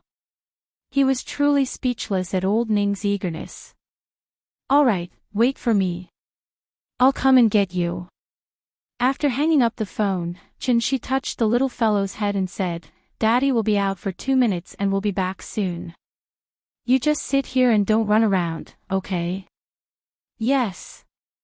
The little fellow was busy watching the wonderful cartoon at 10:30 p.m. She didn't even turn her head. She just nodded and agreed. She gave the big cat a look, then walked to the door, changed his shoes, and left. Outside the neighborhood, Ning Zhongguo's car was parked somewhere. He was the only one at the gate, holding 2 exquisite gift bags in each hand. As soon as Qin walked out of the gate, Ning Zhongguo saw Qin's figure and quickly went to greet him. "Mr. Qin, sorry to disturb you. How many times have I told you, you don't have to be so polite?" Hearing this, Ning Zhongguo laughed and said matter-of-factly, "It has nothing to do with being polite. You saved my life, so you're my savior. A drop of water should be repaid with a gushing spring, let alone a life-saving grace. So this is what I should do. Please don't treat me like an outsider." After that, Ning Zhongguo handed the gift bags in his hand to Qin and then introduced, "The one on the left can't be bought outside. I specially went to Hong Kong to find a master to make it. It's a traditional palace craftsmanship. You have to taste it. You have children at home, so the one on the right is prepared for children. The shape is different from ordinary mooncakes. It's cartoon, colorful, and very cute. And it's all natural. There's absolutely no added color. I believe children will like it." She took the gift bags and thanked him with a smile. He then invited him to sit at home. However, Ning Zhongguo was a smart person, so he immediately shook his head and said very politely, "I came here specifically to give you mooncakes. I don't have any other intentions, so I won't disturb you. I wish you a happy Mid-Autumn Festival." After Ning Zhongguo gave the mooncakes, he waved goodbye to Qin almost without any hesitation. Qin stood at the gate of the community and waited until Ning Zhongguo got into his oldest 6. Then, he glanced at the van that was parked a few dozen meters away. Sure enough, after Ning Zhongguo got in the car, the van behind immediately started, and then left far behind the A6. This is a bit interesting. Qin held the gift bags and glanced at Ning Zhongguo's A6, then at the van behind it. He couldn't help but smile. Weixing Pharmaceutical Drug Analysis and Inspection Center. A staff member in a white coat came to Su Wei with a report and said, "Mr. Su, this is the composition test report of the pill, please take a look." Su Wei took the report and looked at it. He found that it was full of words, and there were many professional terms that he couldn't understand at all. "I don't understand these things, I only care about the conclusion. Just briefly explain it to me." "Okay, Mr. Su." The staff member nodded, then simply explained in words that Su Wei could understand. "After our detailed analysis and inspection, we learned that this pill is actually a simple Chinese medicine pill. The specific composition test report has been listed in detail. According to the formula, we speculate that this pill can only play the role of nourishing the body and replenishing the qi in blood." Hearing this, Su Wei's expression changed. He snatched the test report from the staff member's hand. After carefully reading the test results below, his expression became somewhat uncertain. The day before yesterday, after buying this pill at a sky-high price of 130 million, Su Wei immediately sent the pill to the Drug Analysis and Inspection Center. After the Drug Analysis and Inspection Center finished the test, Su Wei gave the pill to an old employee who had been suffering from diabetes for a long time. It had only been a day since the old employee had taken the pill. Today, when the staff did a full-body examination for him, they found that his fasting blood sugar level was lower than 6.5 millimoles per liter, almost returning to the level of a normal person. In particular, this pill was really as magical as Ning Zhongguo said. Magical medicine. After seeing the power of the pill, Su Wei immediately became a little excited. Ning Zhongguo was in the shipping industry, and he was in the pharmaceutical industry. As long as he got the detailed test report, Su Wei was confident that the laboratory could replicate the exact same pill within a year. Because the comprehensive computer analysis was needed, the detailed test report was not available until now. However, after hearing the conclusion of the staff member, Su Wei subconsciously felt a chill in his heart. He finally believed Ning Zhongguo's words. Ning Zhongguo dared to use his own name as a guarantee. This pill was really something. A hidden master, 100 million for a pill, not expensive. Just as Su Wei was holding the test report and letting his imagination run wild, suddenly, his assistant ran over with the phone in his hand.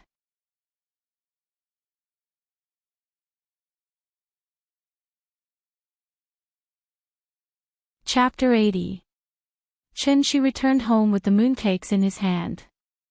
The little fellow was still sitting on the sofa, watching cartoons obediently. From time to time, she would be amused by the plots in the cartoons. Big Cat also liked watching cartoons recently. This fellow was very clever, but it was probably because it had stayed in the mountains for a long time and had not seen much of the world. Therefore, when the little guy was watching cartoons, it usually did not run around. Instead, it obediently lay beside the little guy and watched with the little guy. When he saw something happy, Big Cat would even rub his body against the little fellow. He was really becoming more and more like a cat. When Chen Shi came back, the gift bag in his hand immediately attracted the little fellow's attention. She didn't even watch the cartoon. She jumped off the sofa and ran over. "Papa, what did you buy?" As she spoke, she reached out to grab the gift bag. Seeing this, Chen Shi handed her the gift bag on the left. This gift bag was not heavy, but it was a little big. It was about the same size as Nike's medium-sized bag. She carried the gift bag with both hands back to the sofa. After throwing the gift bag on the sofa with some effort, she climbed onto the sofa and then knelt down to open the gift bag. After opening it, she took out a box from inside. The box was very beautiful. There were some cartoon characters printed on it. It looked very exquisite. The little fellow was immediately attracted. She could not wait to open the box. Inside, there were 12 mooncakes with various animal prints on them. These mooncakes weren't big and were slightly smaller than ordinary mooncakes. Furthermore, they were all of different colors, all of which were warm colors. Just looking at them was enough to whet one's appetite. After Chen Shi put down the other bag, he came to the little fellow and sat down. "Yo, the 12 zodiacs. Can you recognize the animals on them?" "I can recognize them. This is a horse, this is a monkey, this is a pig, this is a rabbit." The little fellow stretched out her small hand and pointed at each mooncake. Then, she reported their names. Suddenly, she stopped and took the light yellow mooncake in her hand. "This is a dragon. I am a dragon. It's mine." The little fellow held the mooncake and giggled. After saying that, the little girl didn't hold back and directly took a bite of it. She chewed 2 mouthfuls, but before she could swallow, she puffed up her cheeks and put the remaining half of the mooncake in front of Chen Shi's mouth. Then, she mumbled, "Papa, this mooncake is so delicious, you eat it too." Seeing this, Chen Shi gently took a bite. Not bad. It tastes like cantaloupe. This mooncake was not a traditional mooncake. The outer shell was a little crispy, and when bitten, it would emit a milky fragrance. When placed in the mouth and tasted it carefully, one would be able to taste the sweet taste of honeydew. Its filling was like glutinous rice, soft but not sticky to the teeth. There were also some coconut-like things mixed in it, which was very delicious. To be honest, this thing could not be considered a mooncake at all, but a dessert. In Chen Shi's memory, mooncakes were supposed to be made of egg yolks, red bean paste, 5 kernels, and lotus seed. Although it wasn't as delicious as the one in his mouth, it was more traditional. Perhaps it was because this mooncake was too delicious, the little girl ate 3 pieces in a row, and then collapsed on the sofa. When Chen-Shi saw her like this, he knew that there was no need to make lunch today. When she was full, she would naturally start to feel sleepy.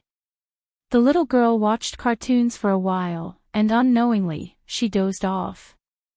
Chen-Shi didn't want to wake her up, so he didn't carry her back to the bedroom. Instead, he gently covered her with a cold blanket. But just as Chen-Shi was covering the little girl with the cold blanket, his phone suddenly rang. Immediately, Chen-Shi was startled, and he quickly picked up the phone. The phone call was from Lin Xian. After Chen-Shi ran into the bedroom, he said into the phone, "Hello. It's me, Lin Xian. I know, what's the matter?" It's nothing. I just wanted to ask, do you have any plans for the Mid-Autumn Festival? Her voice sounded a little hesitant. It was slow, but there was a rare gentleness in it. Chen-Shi thought for a moment, but he pretended to answer casually, "It's nothing.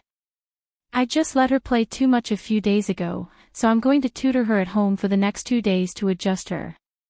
Otherwise, she'll cry for half a day when she goes to school." There was a moment of silence on the other end of the phone. Then, Lin Xian's voice became a little lighter. "Oh, then it's nothing. I wanted to ask you guys out for an outing. It seems like I can't. Then I'll ask someone else out. That's all. Happy festival. Happy festival." After dinner, the little girl watched cartoons for a while. When the moon rose, Chen-Shi took her to the courtyard again. Children couldn't watch too much television, so it was a good choice to take her out to admire the moon. So, the father and daughter sat on the swing like yesterday and admired the moon. Perhaps it was because she was in a good mood today, the little girl chewed on a mooncake while shouting for Chen-Shi to tell her a story. Seeing this, Chen-Shi told her the story of Chang-Yi flying to the moon. There were many stories about Chang-Yi. But the most popular one was that Chang-Yi was forced to swallow a medicine and became an immortal. She was trapped in the Moon Palace. According to the legend, when the descendant shot down the sun, the Queen Mother of the West gave him a medicine of immortality. The descendant gave the medicine to Chang-Yi for safekeeping.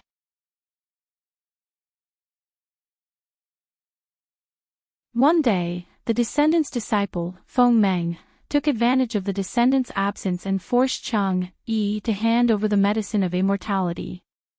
Chang-Yi refused, and Feng Meng threatened her life. In desperation, Chang-Yi had no choice but to swallow the medicine of immortality. The medicine of immortality was an immortal medicine, so Chang-Yi immediately became an immortal. She floated off the ground and flew towards the sky. This medicine was originally given to the descendant by the Queen Mother of the West. Although Chang-Yi became an immortal after eating the medicine of immortality, she couldn't be listed as an immortal. So she could only be trapped in the cold Moon Palace, never to see the descendant again. The little girl was young, but she seemed to understand the pain of yearning between a man and a woman. After hearing Chen-Shi's story, her little face scrunched up, and she kept muttering to herself, "Big sister Chang-Yi is so pitiful." Seeing this, Chen-Shi could only gently rub her little head. Actually, there was another version of the story of Chang-Yi flying to the moon. That was the version of Chang-Yi abandoning her husband and swallowing everything for herself.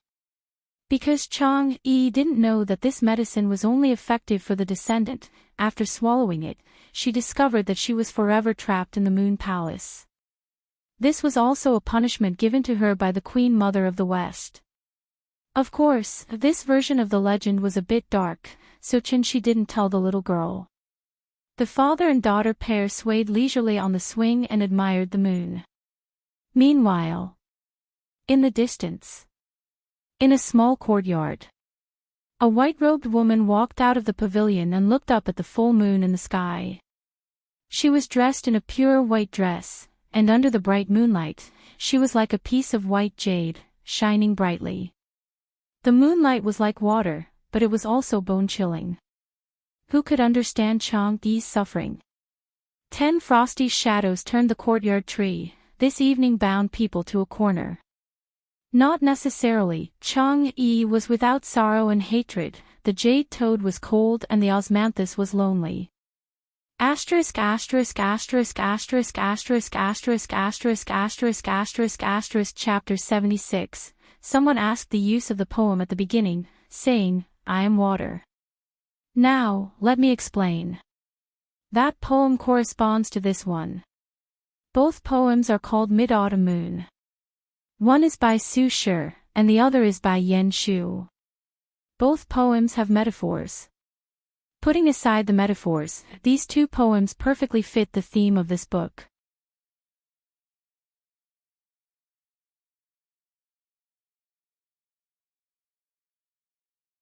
Chapter 81. With 100 million in cash, even in a first-tier city like Zhonghai, he could be considered rich. However, Chen Shi did not seem to have the awareness of being rich.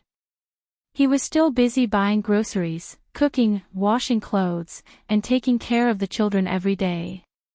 He was completely the image of a standard housewife.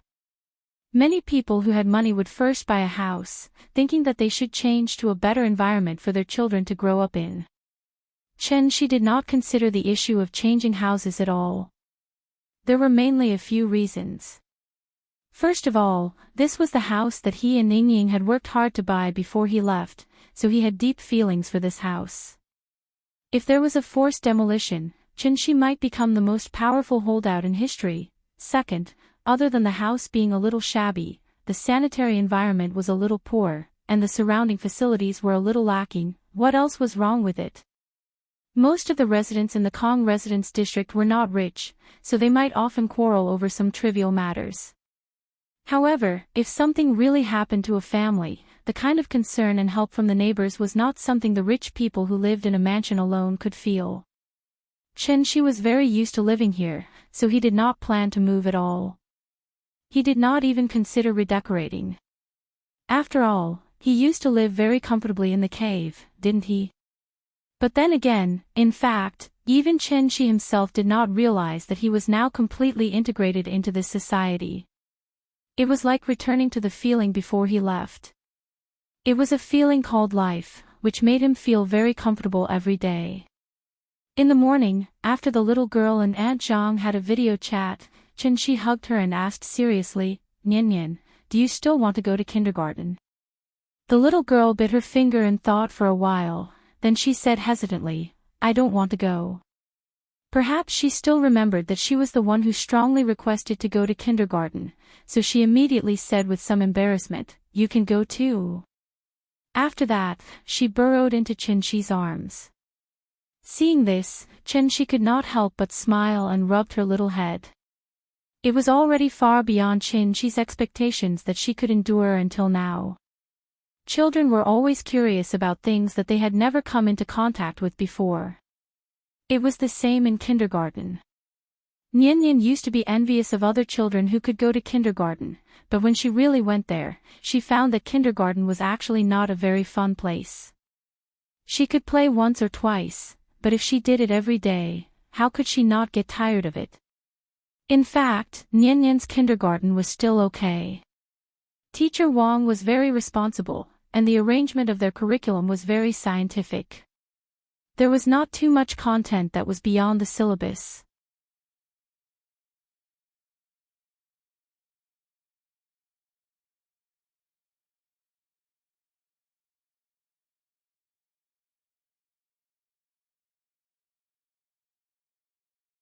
Chapter 82.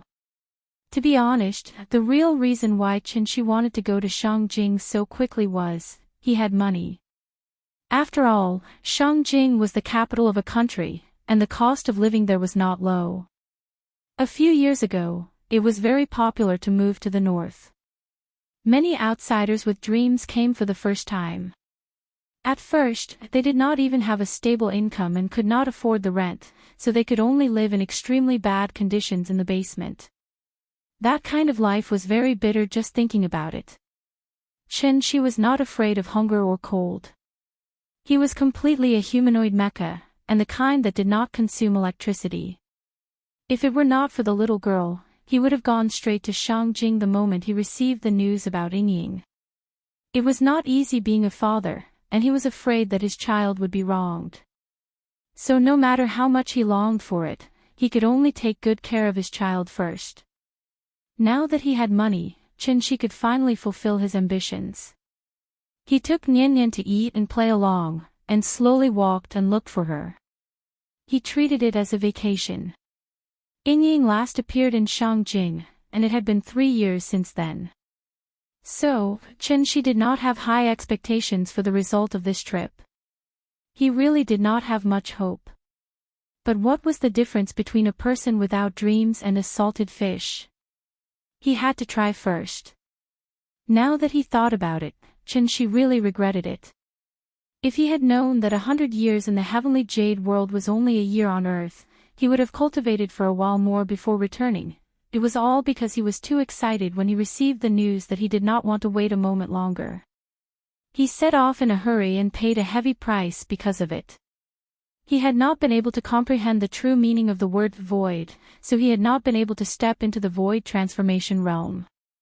This was also the reason why his master said that this was the end of his life. If he could calm down and cultivate in seclusion for 100 years, even if he had not stepped into the void transformation realm, he would have touched the threshold. Unfortunately, it was too late for regrets. Qinshi's return was exchanged for by burning his blood essence. If the spirit energy of heaven and earth was the origin of all things, then blood essence was the origin of immortal cultivators. Using a forbidden technique to burn his blood essence to obtain a cultivation that was far beyond his current realm was a helpless choice to destroy his future. Qinshi didn't really care about his future. He was just regretting that he could no longer use his spiritual sense. Otherwise, with his cultivation level, why would he need to go through so much trouble to find someone?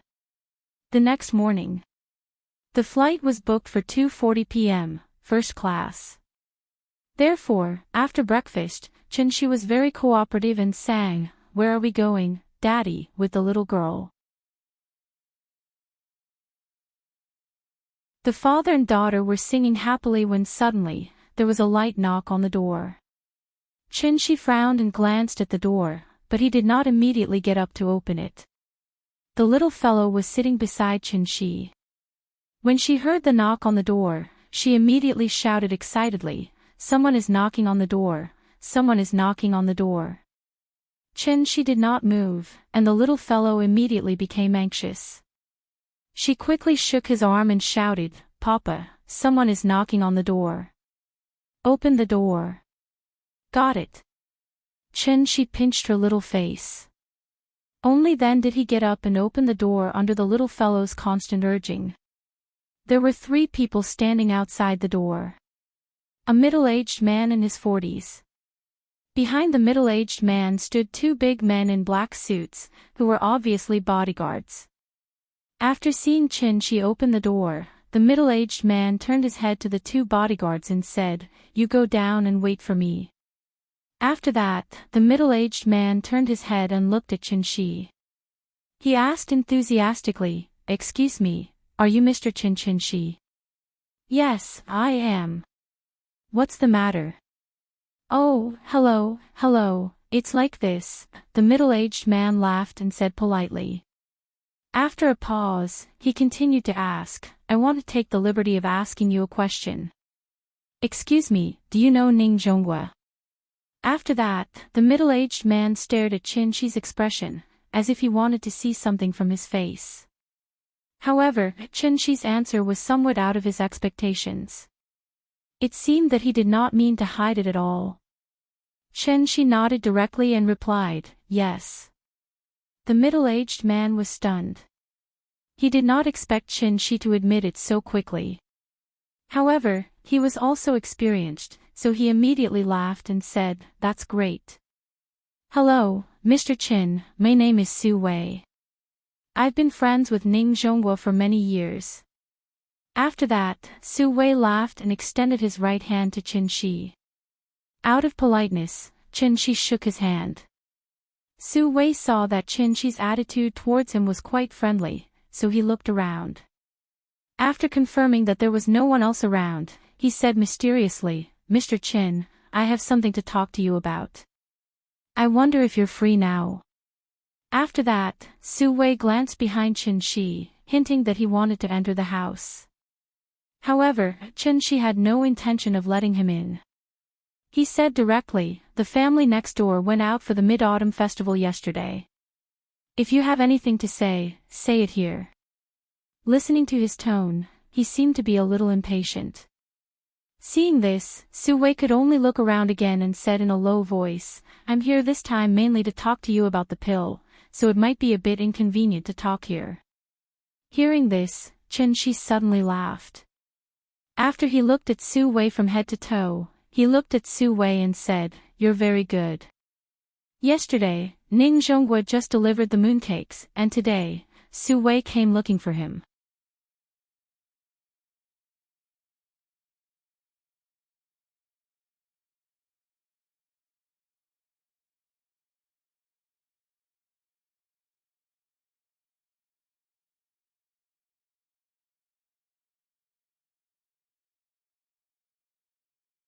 When she saw Qin Shi sitting next to her, she pouted and said, "Papa, I'm hungry." Hearing this, Qin Shi immediately smiled and hugged her in his arms. After washing her in the bathroom, he took the little fellow to the Pear Garden restaurant. Because of the special status of Shangjing, Shangjing cuisine could be said to be a collection of national culinary skills. Not only could they make the incomparably extravagant Manchu Han Imperial Feast, but they could also make delicious and inexpensive folk snacks. Shangjing roast duck was the model of Shangjing cuisine. With its bright red color, tender meat, mellow taste, and fatty but not greasy characteristics, it was known as the world's most delicious dish. The little fellow held a drumstick in each hand, and chewed until her mouth was full of oil. The big cat looked at the little fellow's intoxicated eating manner, and immediately its appetite was aroused. It eagerly squatted on the chair next to him, and its saliva almost flowed out. But Qin Shi was busy taking care of the little fellow, and did not have time to pay attention to it, so the big cat hesitated for a moment, and under the incomparably surprised gaze of the waiter, it jumped onto the table by itself, and began to gnaw on a chicken wing. This family was really strange, daring to have a pet with a child, and even allowing pets to be at the table. After dinner, it was almost 8:00 in the evening, so Qin Shi could not take the little fellow to the summer palace. Back in the courtyard, Qin Shi sat on the rocking chair with the little fellow in his arms. Qin Shi did not tell the little fellow the purpose of this trip. In fact, he was afraid that after he said it, the little fellow would have expectations. Because of expectations, there would be disappointment. Qin Shi did not want to disappoint Ninian. He also did not want to disappoint Ying. So, no matter what, he had to find Ying. Even if he had to turn Suzhou City upside down. Thank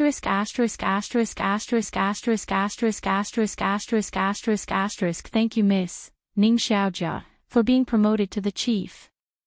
Thank you, Miss, quietly watching flowers bloom and fall, for the reward of 10,000 coins.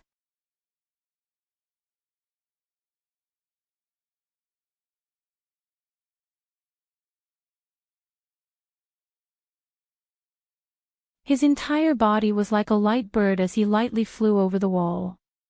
While Qin Shi was flying, the little girl's eyes widened as she stared blankly at the treetops that were getting closer and closer. Behind the wall was the embankment of the lake, where there was a stretch of towering trees. Qin Shi gently landed on the ground with the little fellow in his arms. At this moment, the little fellow seemed to have finally regained his senses. She waved her hands and immediately opened her mouth to shout, "Papa, we are flying. It's flying." The child's scream was very sharp. It pierced through the calm night sky and traveled toward the sparkling Kunming Lake. Qin Shi quickly put his index finger on her mouth and said, "Shoo. Daddy didn't buy a ticket. If someone finds out, we will be kicked out." Hearing this, the little guy immediately covered his mouth with both hands, revealing a pair of quick-witted eyes that were rolling around. This was the first time Chin-Shi showed his ability in front of the little fellow. However, the little fellow's reaction was not as big as he expected. A child's imagination was very rich. Many children would fantasize that their father was Superman. Therefore, when Chin-Shi showed his inhuman side, the little fellow was not surprised. Instead, she was very excited. She covered her mouth with her hands and kept making woo-woo sounds. Seeing her like this, it seemed that she wanted to say something, but was afraid that she would be kicked out. Therefore, she could only cover her mouth tightly and did not dare to say anything. Seeing her excited look, Chin-Shi did not know whether to laugh or cry. After setting up a sound insulation restriction, he said with a smile, "What do you want to say? You can say it now. Daddy is so awesome." After saying that, the little fellow kissed Chin-Shi's face heavily. Then, she pointed to a small island in Kunming Lake and shouted, "Daddy! I want to go there. Take me there." "Okay, let's go." "Where is Mount Yen? Where is Mount Yen?" Unparalleled romance belongs to Kunming. Kunming Lake used to be called Wingshan Lake. It was a natural lake formed by many springs in the northwest suburbs of Shangjing. During the reign of Emperor Qianlong, Qianlong ordered the construction of Qingyi Garden next to Wingshan Lake. Then, the lake was developed and formed into the current scale. The name of Kunming Lake was taken from the story of Emperor Wu of Han, who opened the Kunming Lake in Chang, and to practice naval warfare. In 1860, Qingyi Garden was burned down by the British and French army. In 1888, Cixi ordered the reconstruction and renamed Summer Palace. Unfortunately, in 1900, Summer Palace was destroyed by the Eight-Power Army. It was really a fate full of misfortunes. The area of Kunming Lake was about 3/4 of the total area of Summer Palace. Chin-Shi had already looked at the map before coming, so he was very clear about where he was now.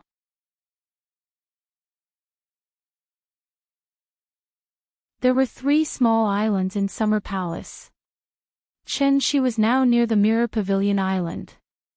The place that the little fellow wanted to go to was the Mirror Pavilion.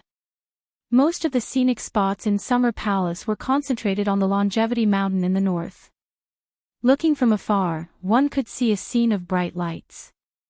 The Mirror Pavilion was originally a watchtower to prevent villagers from entering. However, during the reign of Emperor Guangxu, because there was no money to repair the Mirror Pavilion that was destroyed by the British and French armies' heavy artillery, the remaining materials were dismantled for other purposes. Since then, the Mirror Pavilion had become a deserted island in the water and had never been repaired. The weather in Shangjing was good recently. In addition, it was the Mid-Autumn Festival, so the moon had been rising for several nights in a row. Chin-Shi carried the little fellow to the lake and used his hand to scratch her nose. Then, he smiled and asked, "Daddy will show you a magic trick, okay?" "Okay. I want to see a magic trick." Hearing this, Chin-Shi nodded and prepared to play a magic trick to tease her. But then, Chin-Shi seemed to have thought of something and hurriedly said to the little fellow seriously, "This is a magic trick. If you want to learn, Daddy can teach you in the future. But before you learn it, don't do what I do. It's very dangerous, do you understand?" Hearing this, the little fellow immediately nodded in agreement like a chick pecking at rice. "I know, I won't learn it secretly. I'll only learn if Daddy teaches me." "Good girl." Chin-Shi gently patted the little fellow's head. Then, under the little fellow's slightly dazed gaze, he slowly stepped on the water. People can walk on water. Everything that was happening in front of her was clearly beyond the scope of the little fellow's understanding. So, she immediately opened her mouth and said, "Daddy," but as soon as she shouted, the little fellow reacted. Then, she quickly covered her mouth with her hand and let Chin-Shi take her slowly to the deserted island. It was not until Chin-Shi walked a distance that the little fellow seemed to finally come to her senses. she did not feel afraid. Instead, she curiously rested her chin on Chin-Chi's shoulder and looked at Chin-Chi's heels. She saw that every time Chin-Chi took a step, there would be a circle of faint ripples on the surface of the lake. The night breeze blew by Kunming Lake, and the moonlight shone on the surface of the lake, making it sparkling. Chin-Chi held the little fellow.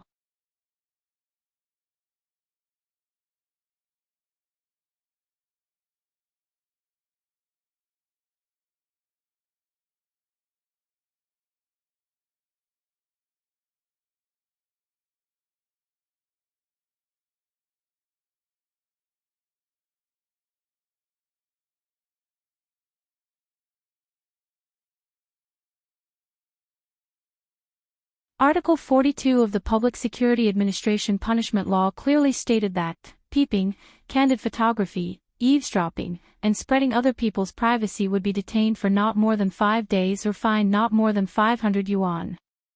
If the circumstances were serious, the detention would be more than 5 days but less than 10 days, and a fine of not more than 500 yuan could be imposed.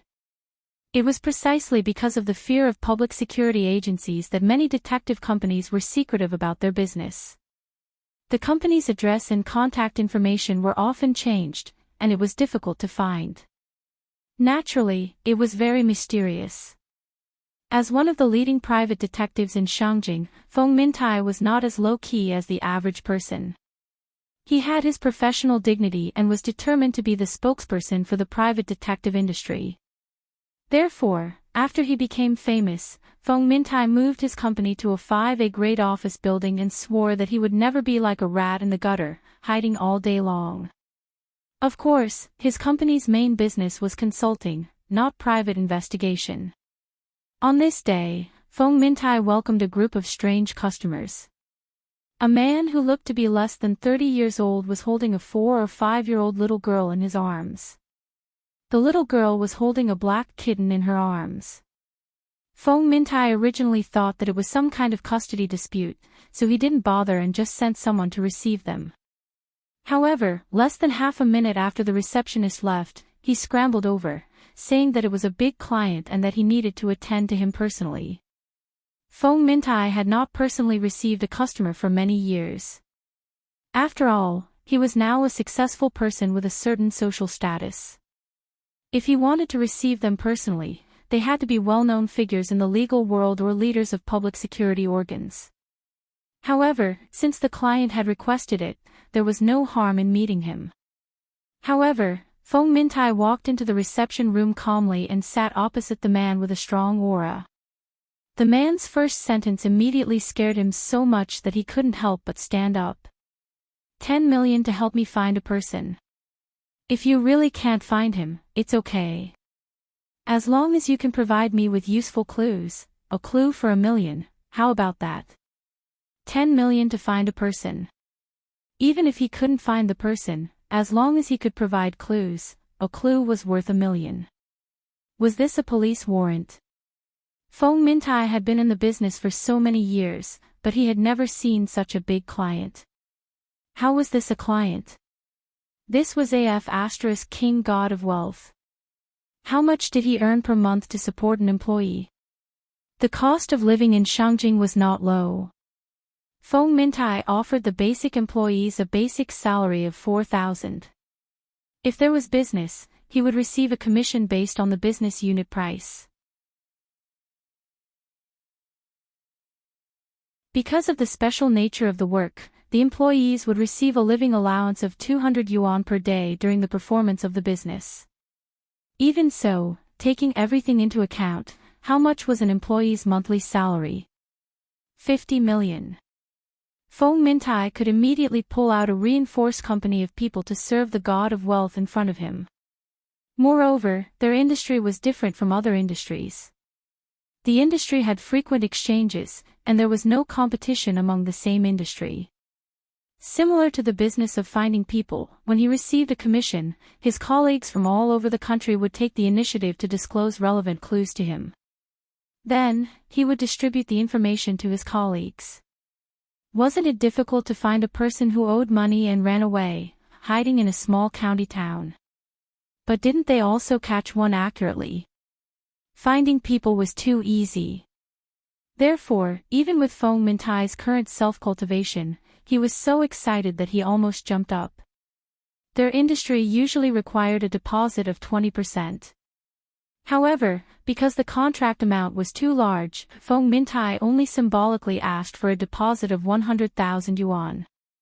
Then, he patted his chest and promised that he could definitely find this person. The god of wealth seemed to be very satisfied with Feng Mintai's professionalism. After listening to his bragging, he decisively paid the deposit, then carried the child and prepared to leave. Seeing this, Feng Mintai immediately called for 2 lackeys. The 3 of them escorted the god of wealth all the way downstairs. Then, they nodded and bowed as they respectfully sent the god of wealth off. After the god of wealth left, one of the lackeys asked with a little doubt, "Boss, who is that? Didn't you say that we have to pay attention to style now? Why do I feel that our behavior just now was very degrading?" Hearing this, Feng Mintai jumped up and slapped him on the back of the head. Then, he shouted loudly, "Degrading, degrading, what else do you know other than cutting people? That's the god of wealth, my grandpa, and also your grandpa. Do you understand? Learn from me, all of you. Let's go up and have a meeting. Call those guys back. Let's get to work." After explaining the task to Feng Mintai, Chen Shi took the little girl straight to Tiananmen, ready to play in Shangjing. What he didn't know was, just as he was looking for the help of a private detective, in Zhonghai, Ning Zhonghua and Su Wei also took action. 2 big networks were launched from 2 super first-tier cities in Huaxia at the same time. They were bound to find that person for him. "Brother, don't rush me. The big plot is about to unfold. It's not like the previous small plot. Let me adjust the plot properly. After all, quality is more important than quantity."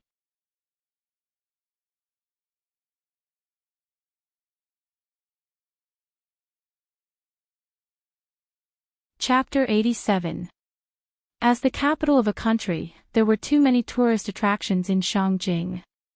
After all, this place used to be where the emperor lived. Not to mention the famous 3 mountains and 5 gardens, the Forbidden City and Tiananmen Square. For example, Prince Gong's palace, half of the history of the Qing dynasty, was not as famous as the old Summer Palace, but it was still worth a visit. Because it was the only Qing dynasty palace open to the public in Huaxia, it could let the people know what the so-called palace was like. In addition to this series of ancient cultural buildings, the various exhibition halls in Shangjing were also attractions. For example, the Huaxia Science and Technology Museum, the National Museum, the Military Museum, the Capital Museum, the Huaxia Art Museum, and so on. In addition, modern business districts such as Wangfujing, Sanlitun, and the Financial Street also had their unique flavor. Even Tsinghua University and Peking University were popular tourist attractions. Humanities, nature, excursions, shopping, leisure, and vacations, Shangjing was almost everywhere. This was also the biggest difference between Shangjing and Zhonghai. After all, Zhonghai was a product of the times, so it never had the unique heritage of Shangjing. With money in his pocket, Chen Shi naturally became extravagant.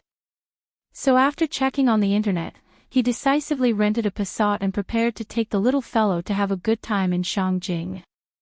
After getting the car, Chen Shi found that the USB flash drive in the car was full of electronic music, so the first thing he did was to go to the bookstore and buy the little fellow a children's song.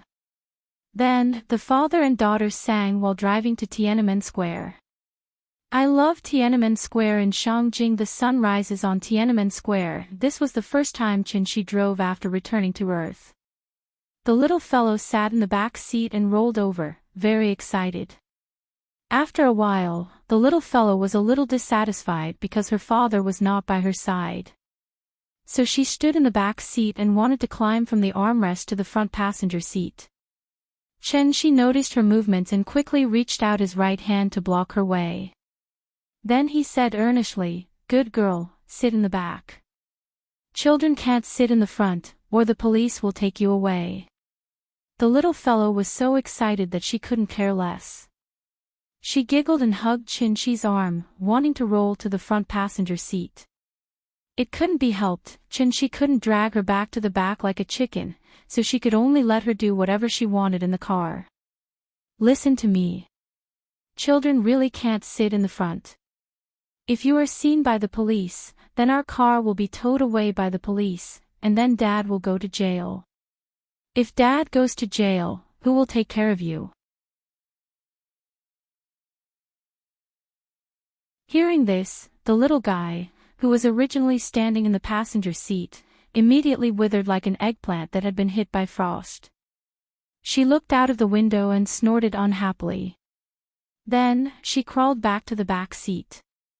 Good girl. Let's go. Daddy will take you to see Tiananmen. In the small courtyard. The white-clothed woman and the yellow-clothed woman named Xiao Qing were playing chess in the pavilion. On the black and white chessboard, the white-clothed woman held the white chess pieces while the yellow-clothed woman held the black chess pieces. The game was in a stalemate.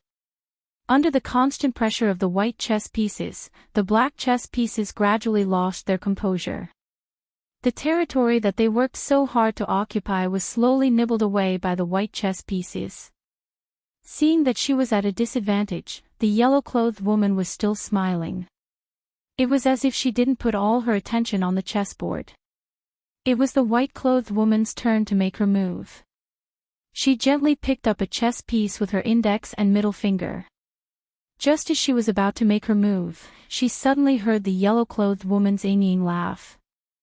Sister, he is still looking for you. According to the current progress, I think he will get news about you soon. Hearing this, the white-clothed woman suddenly felt as if she was struck by lightning.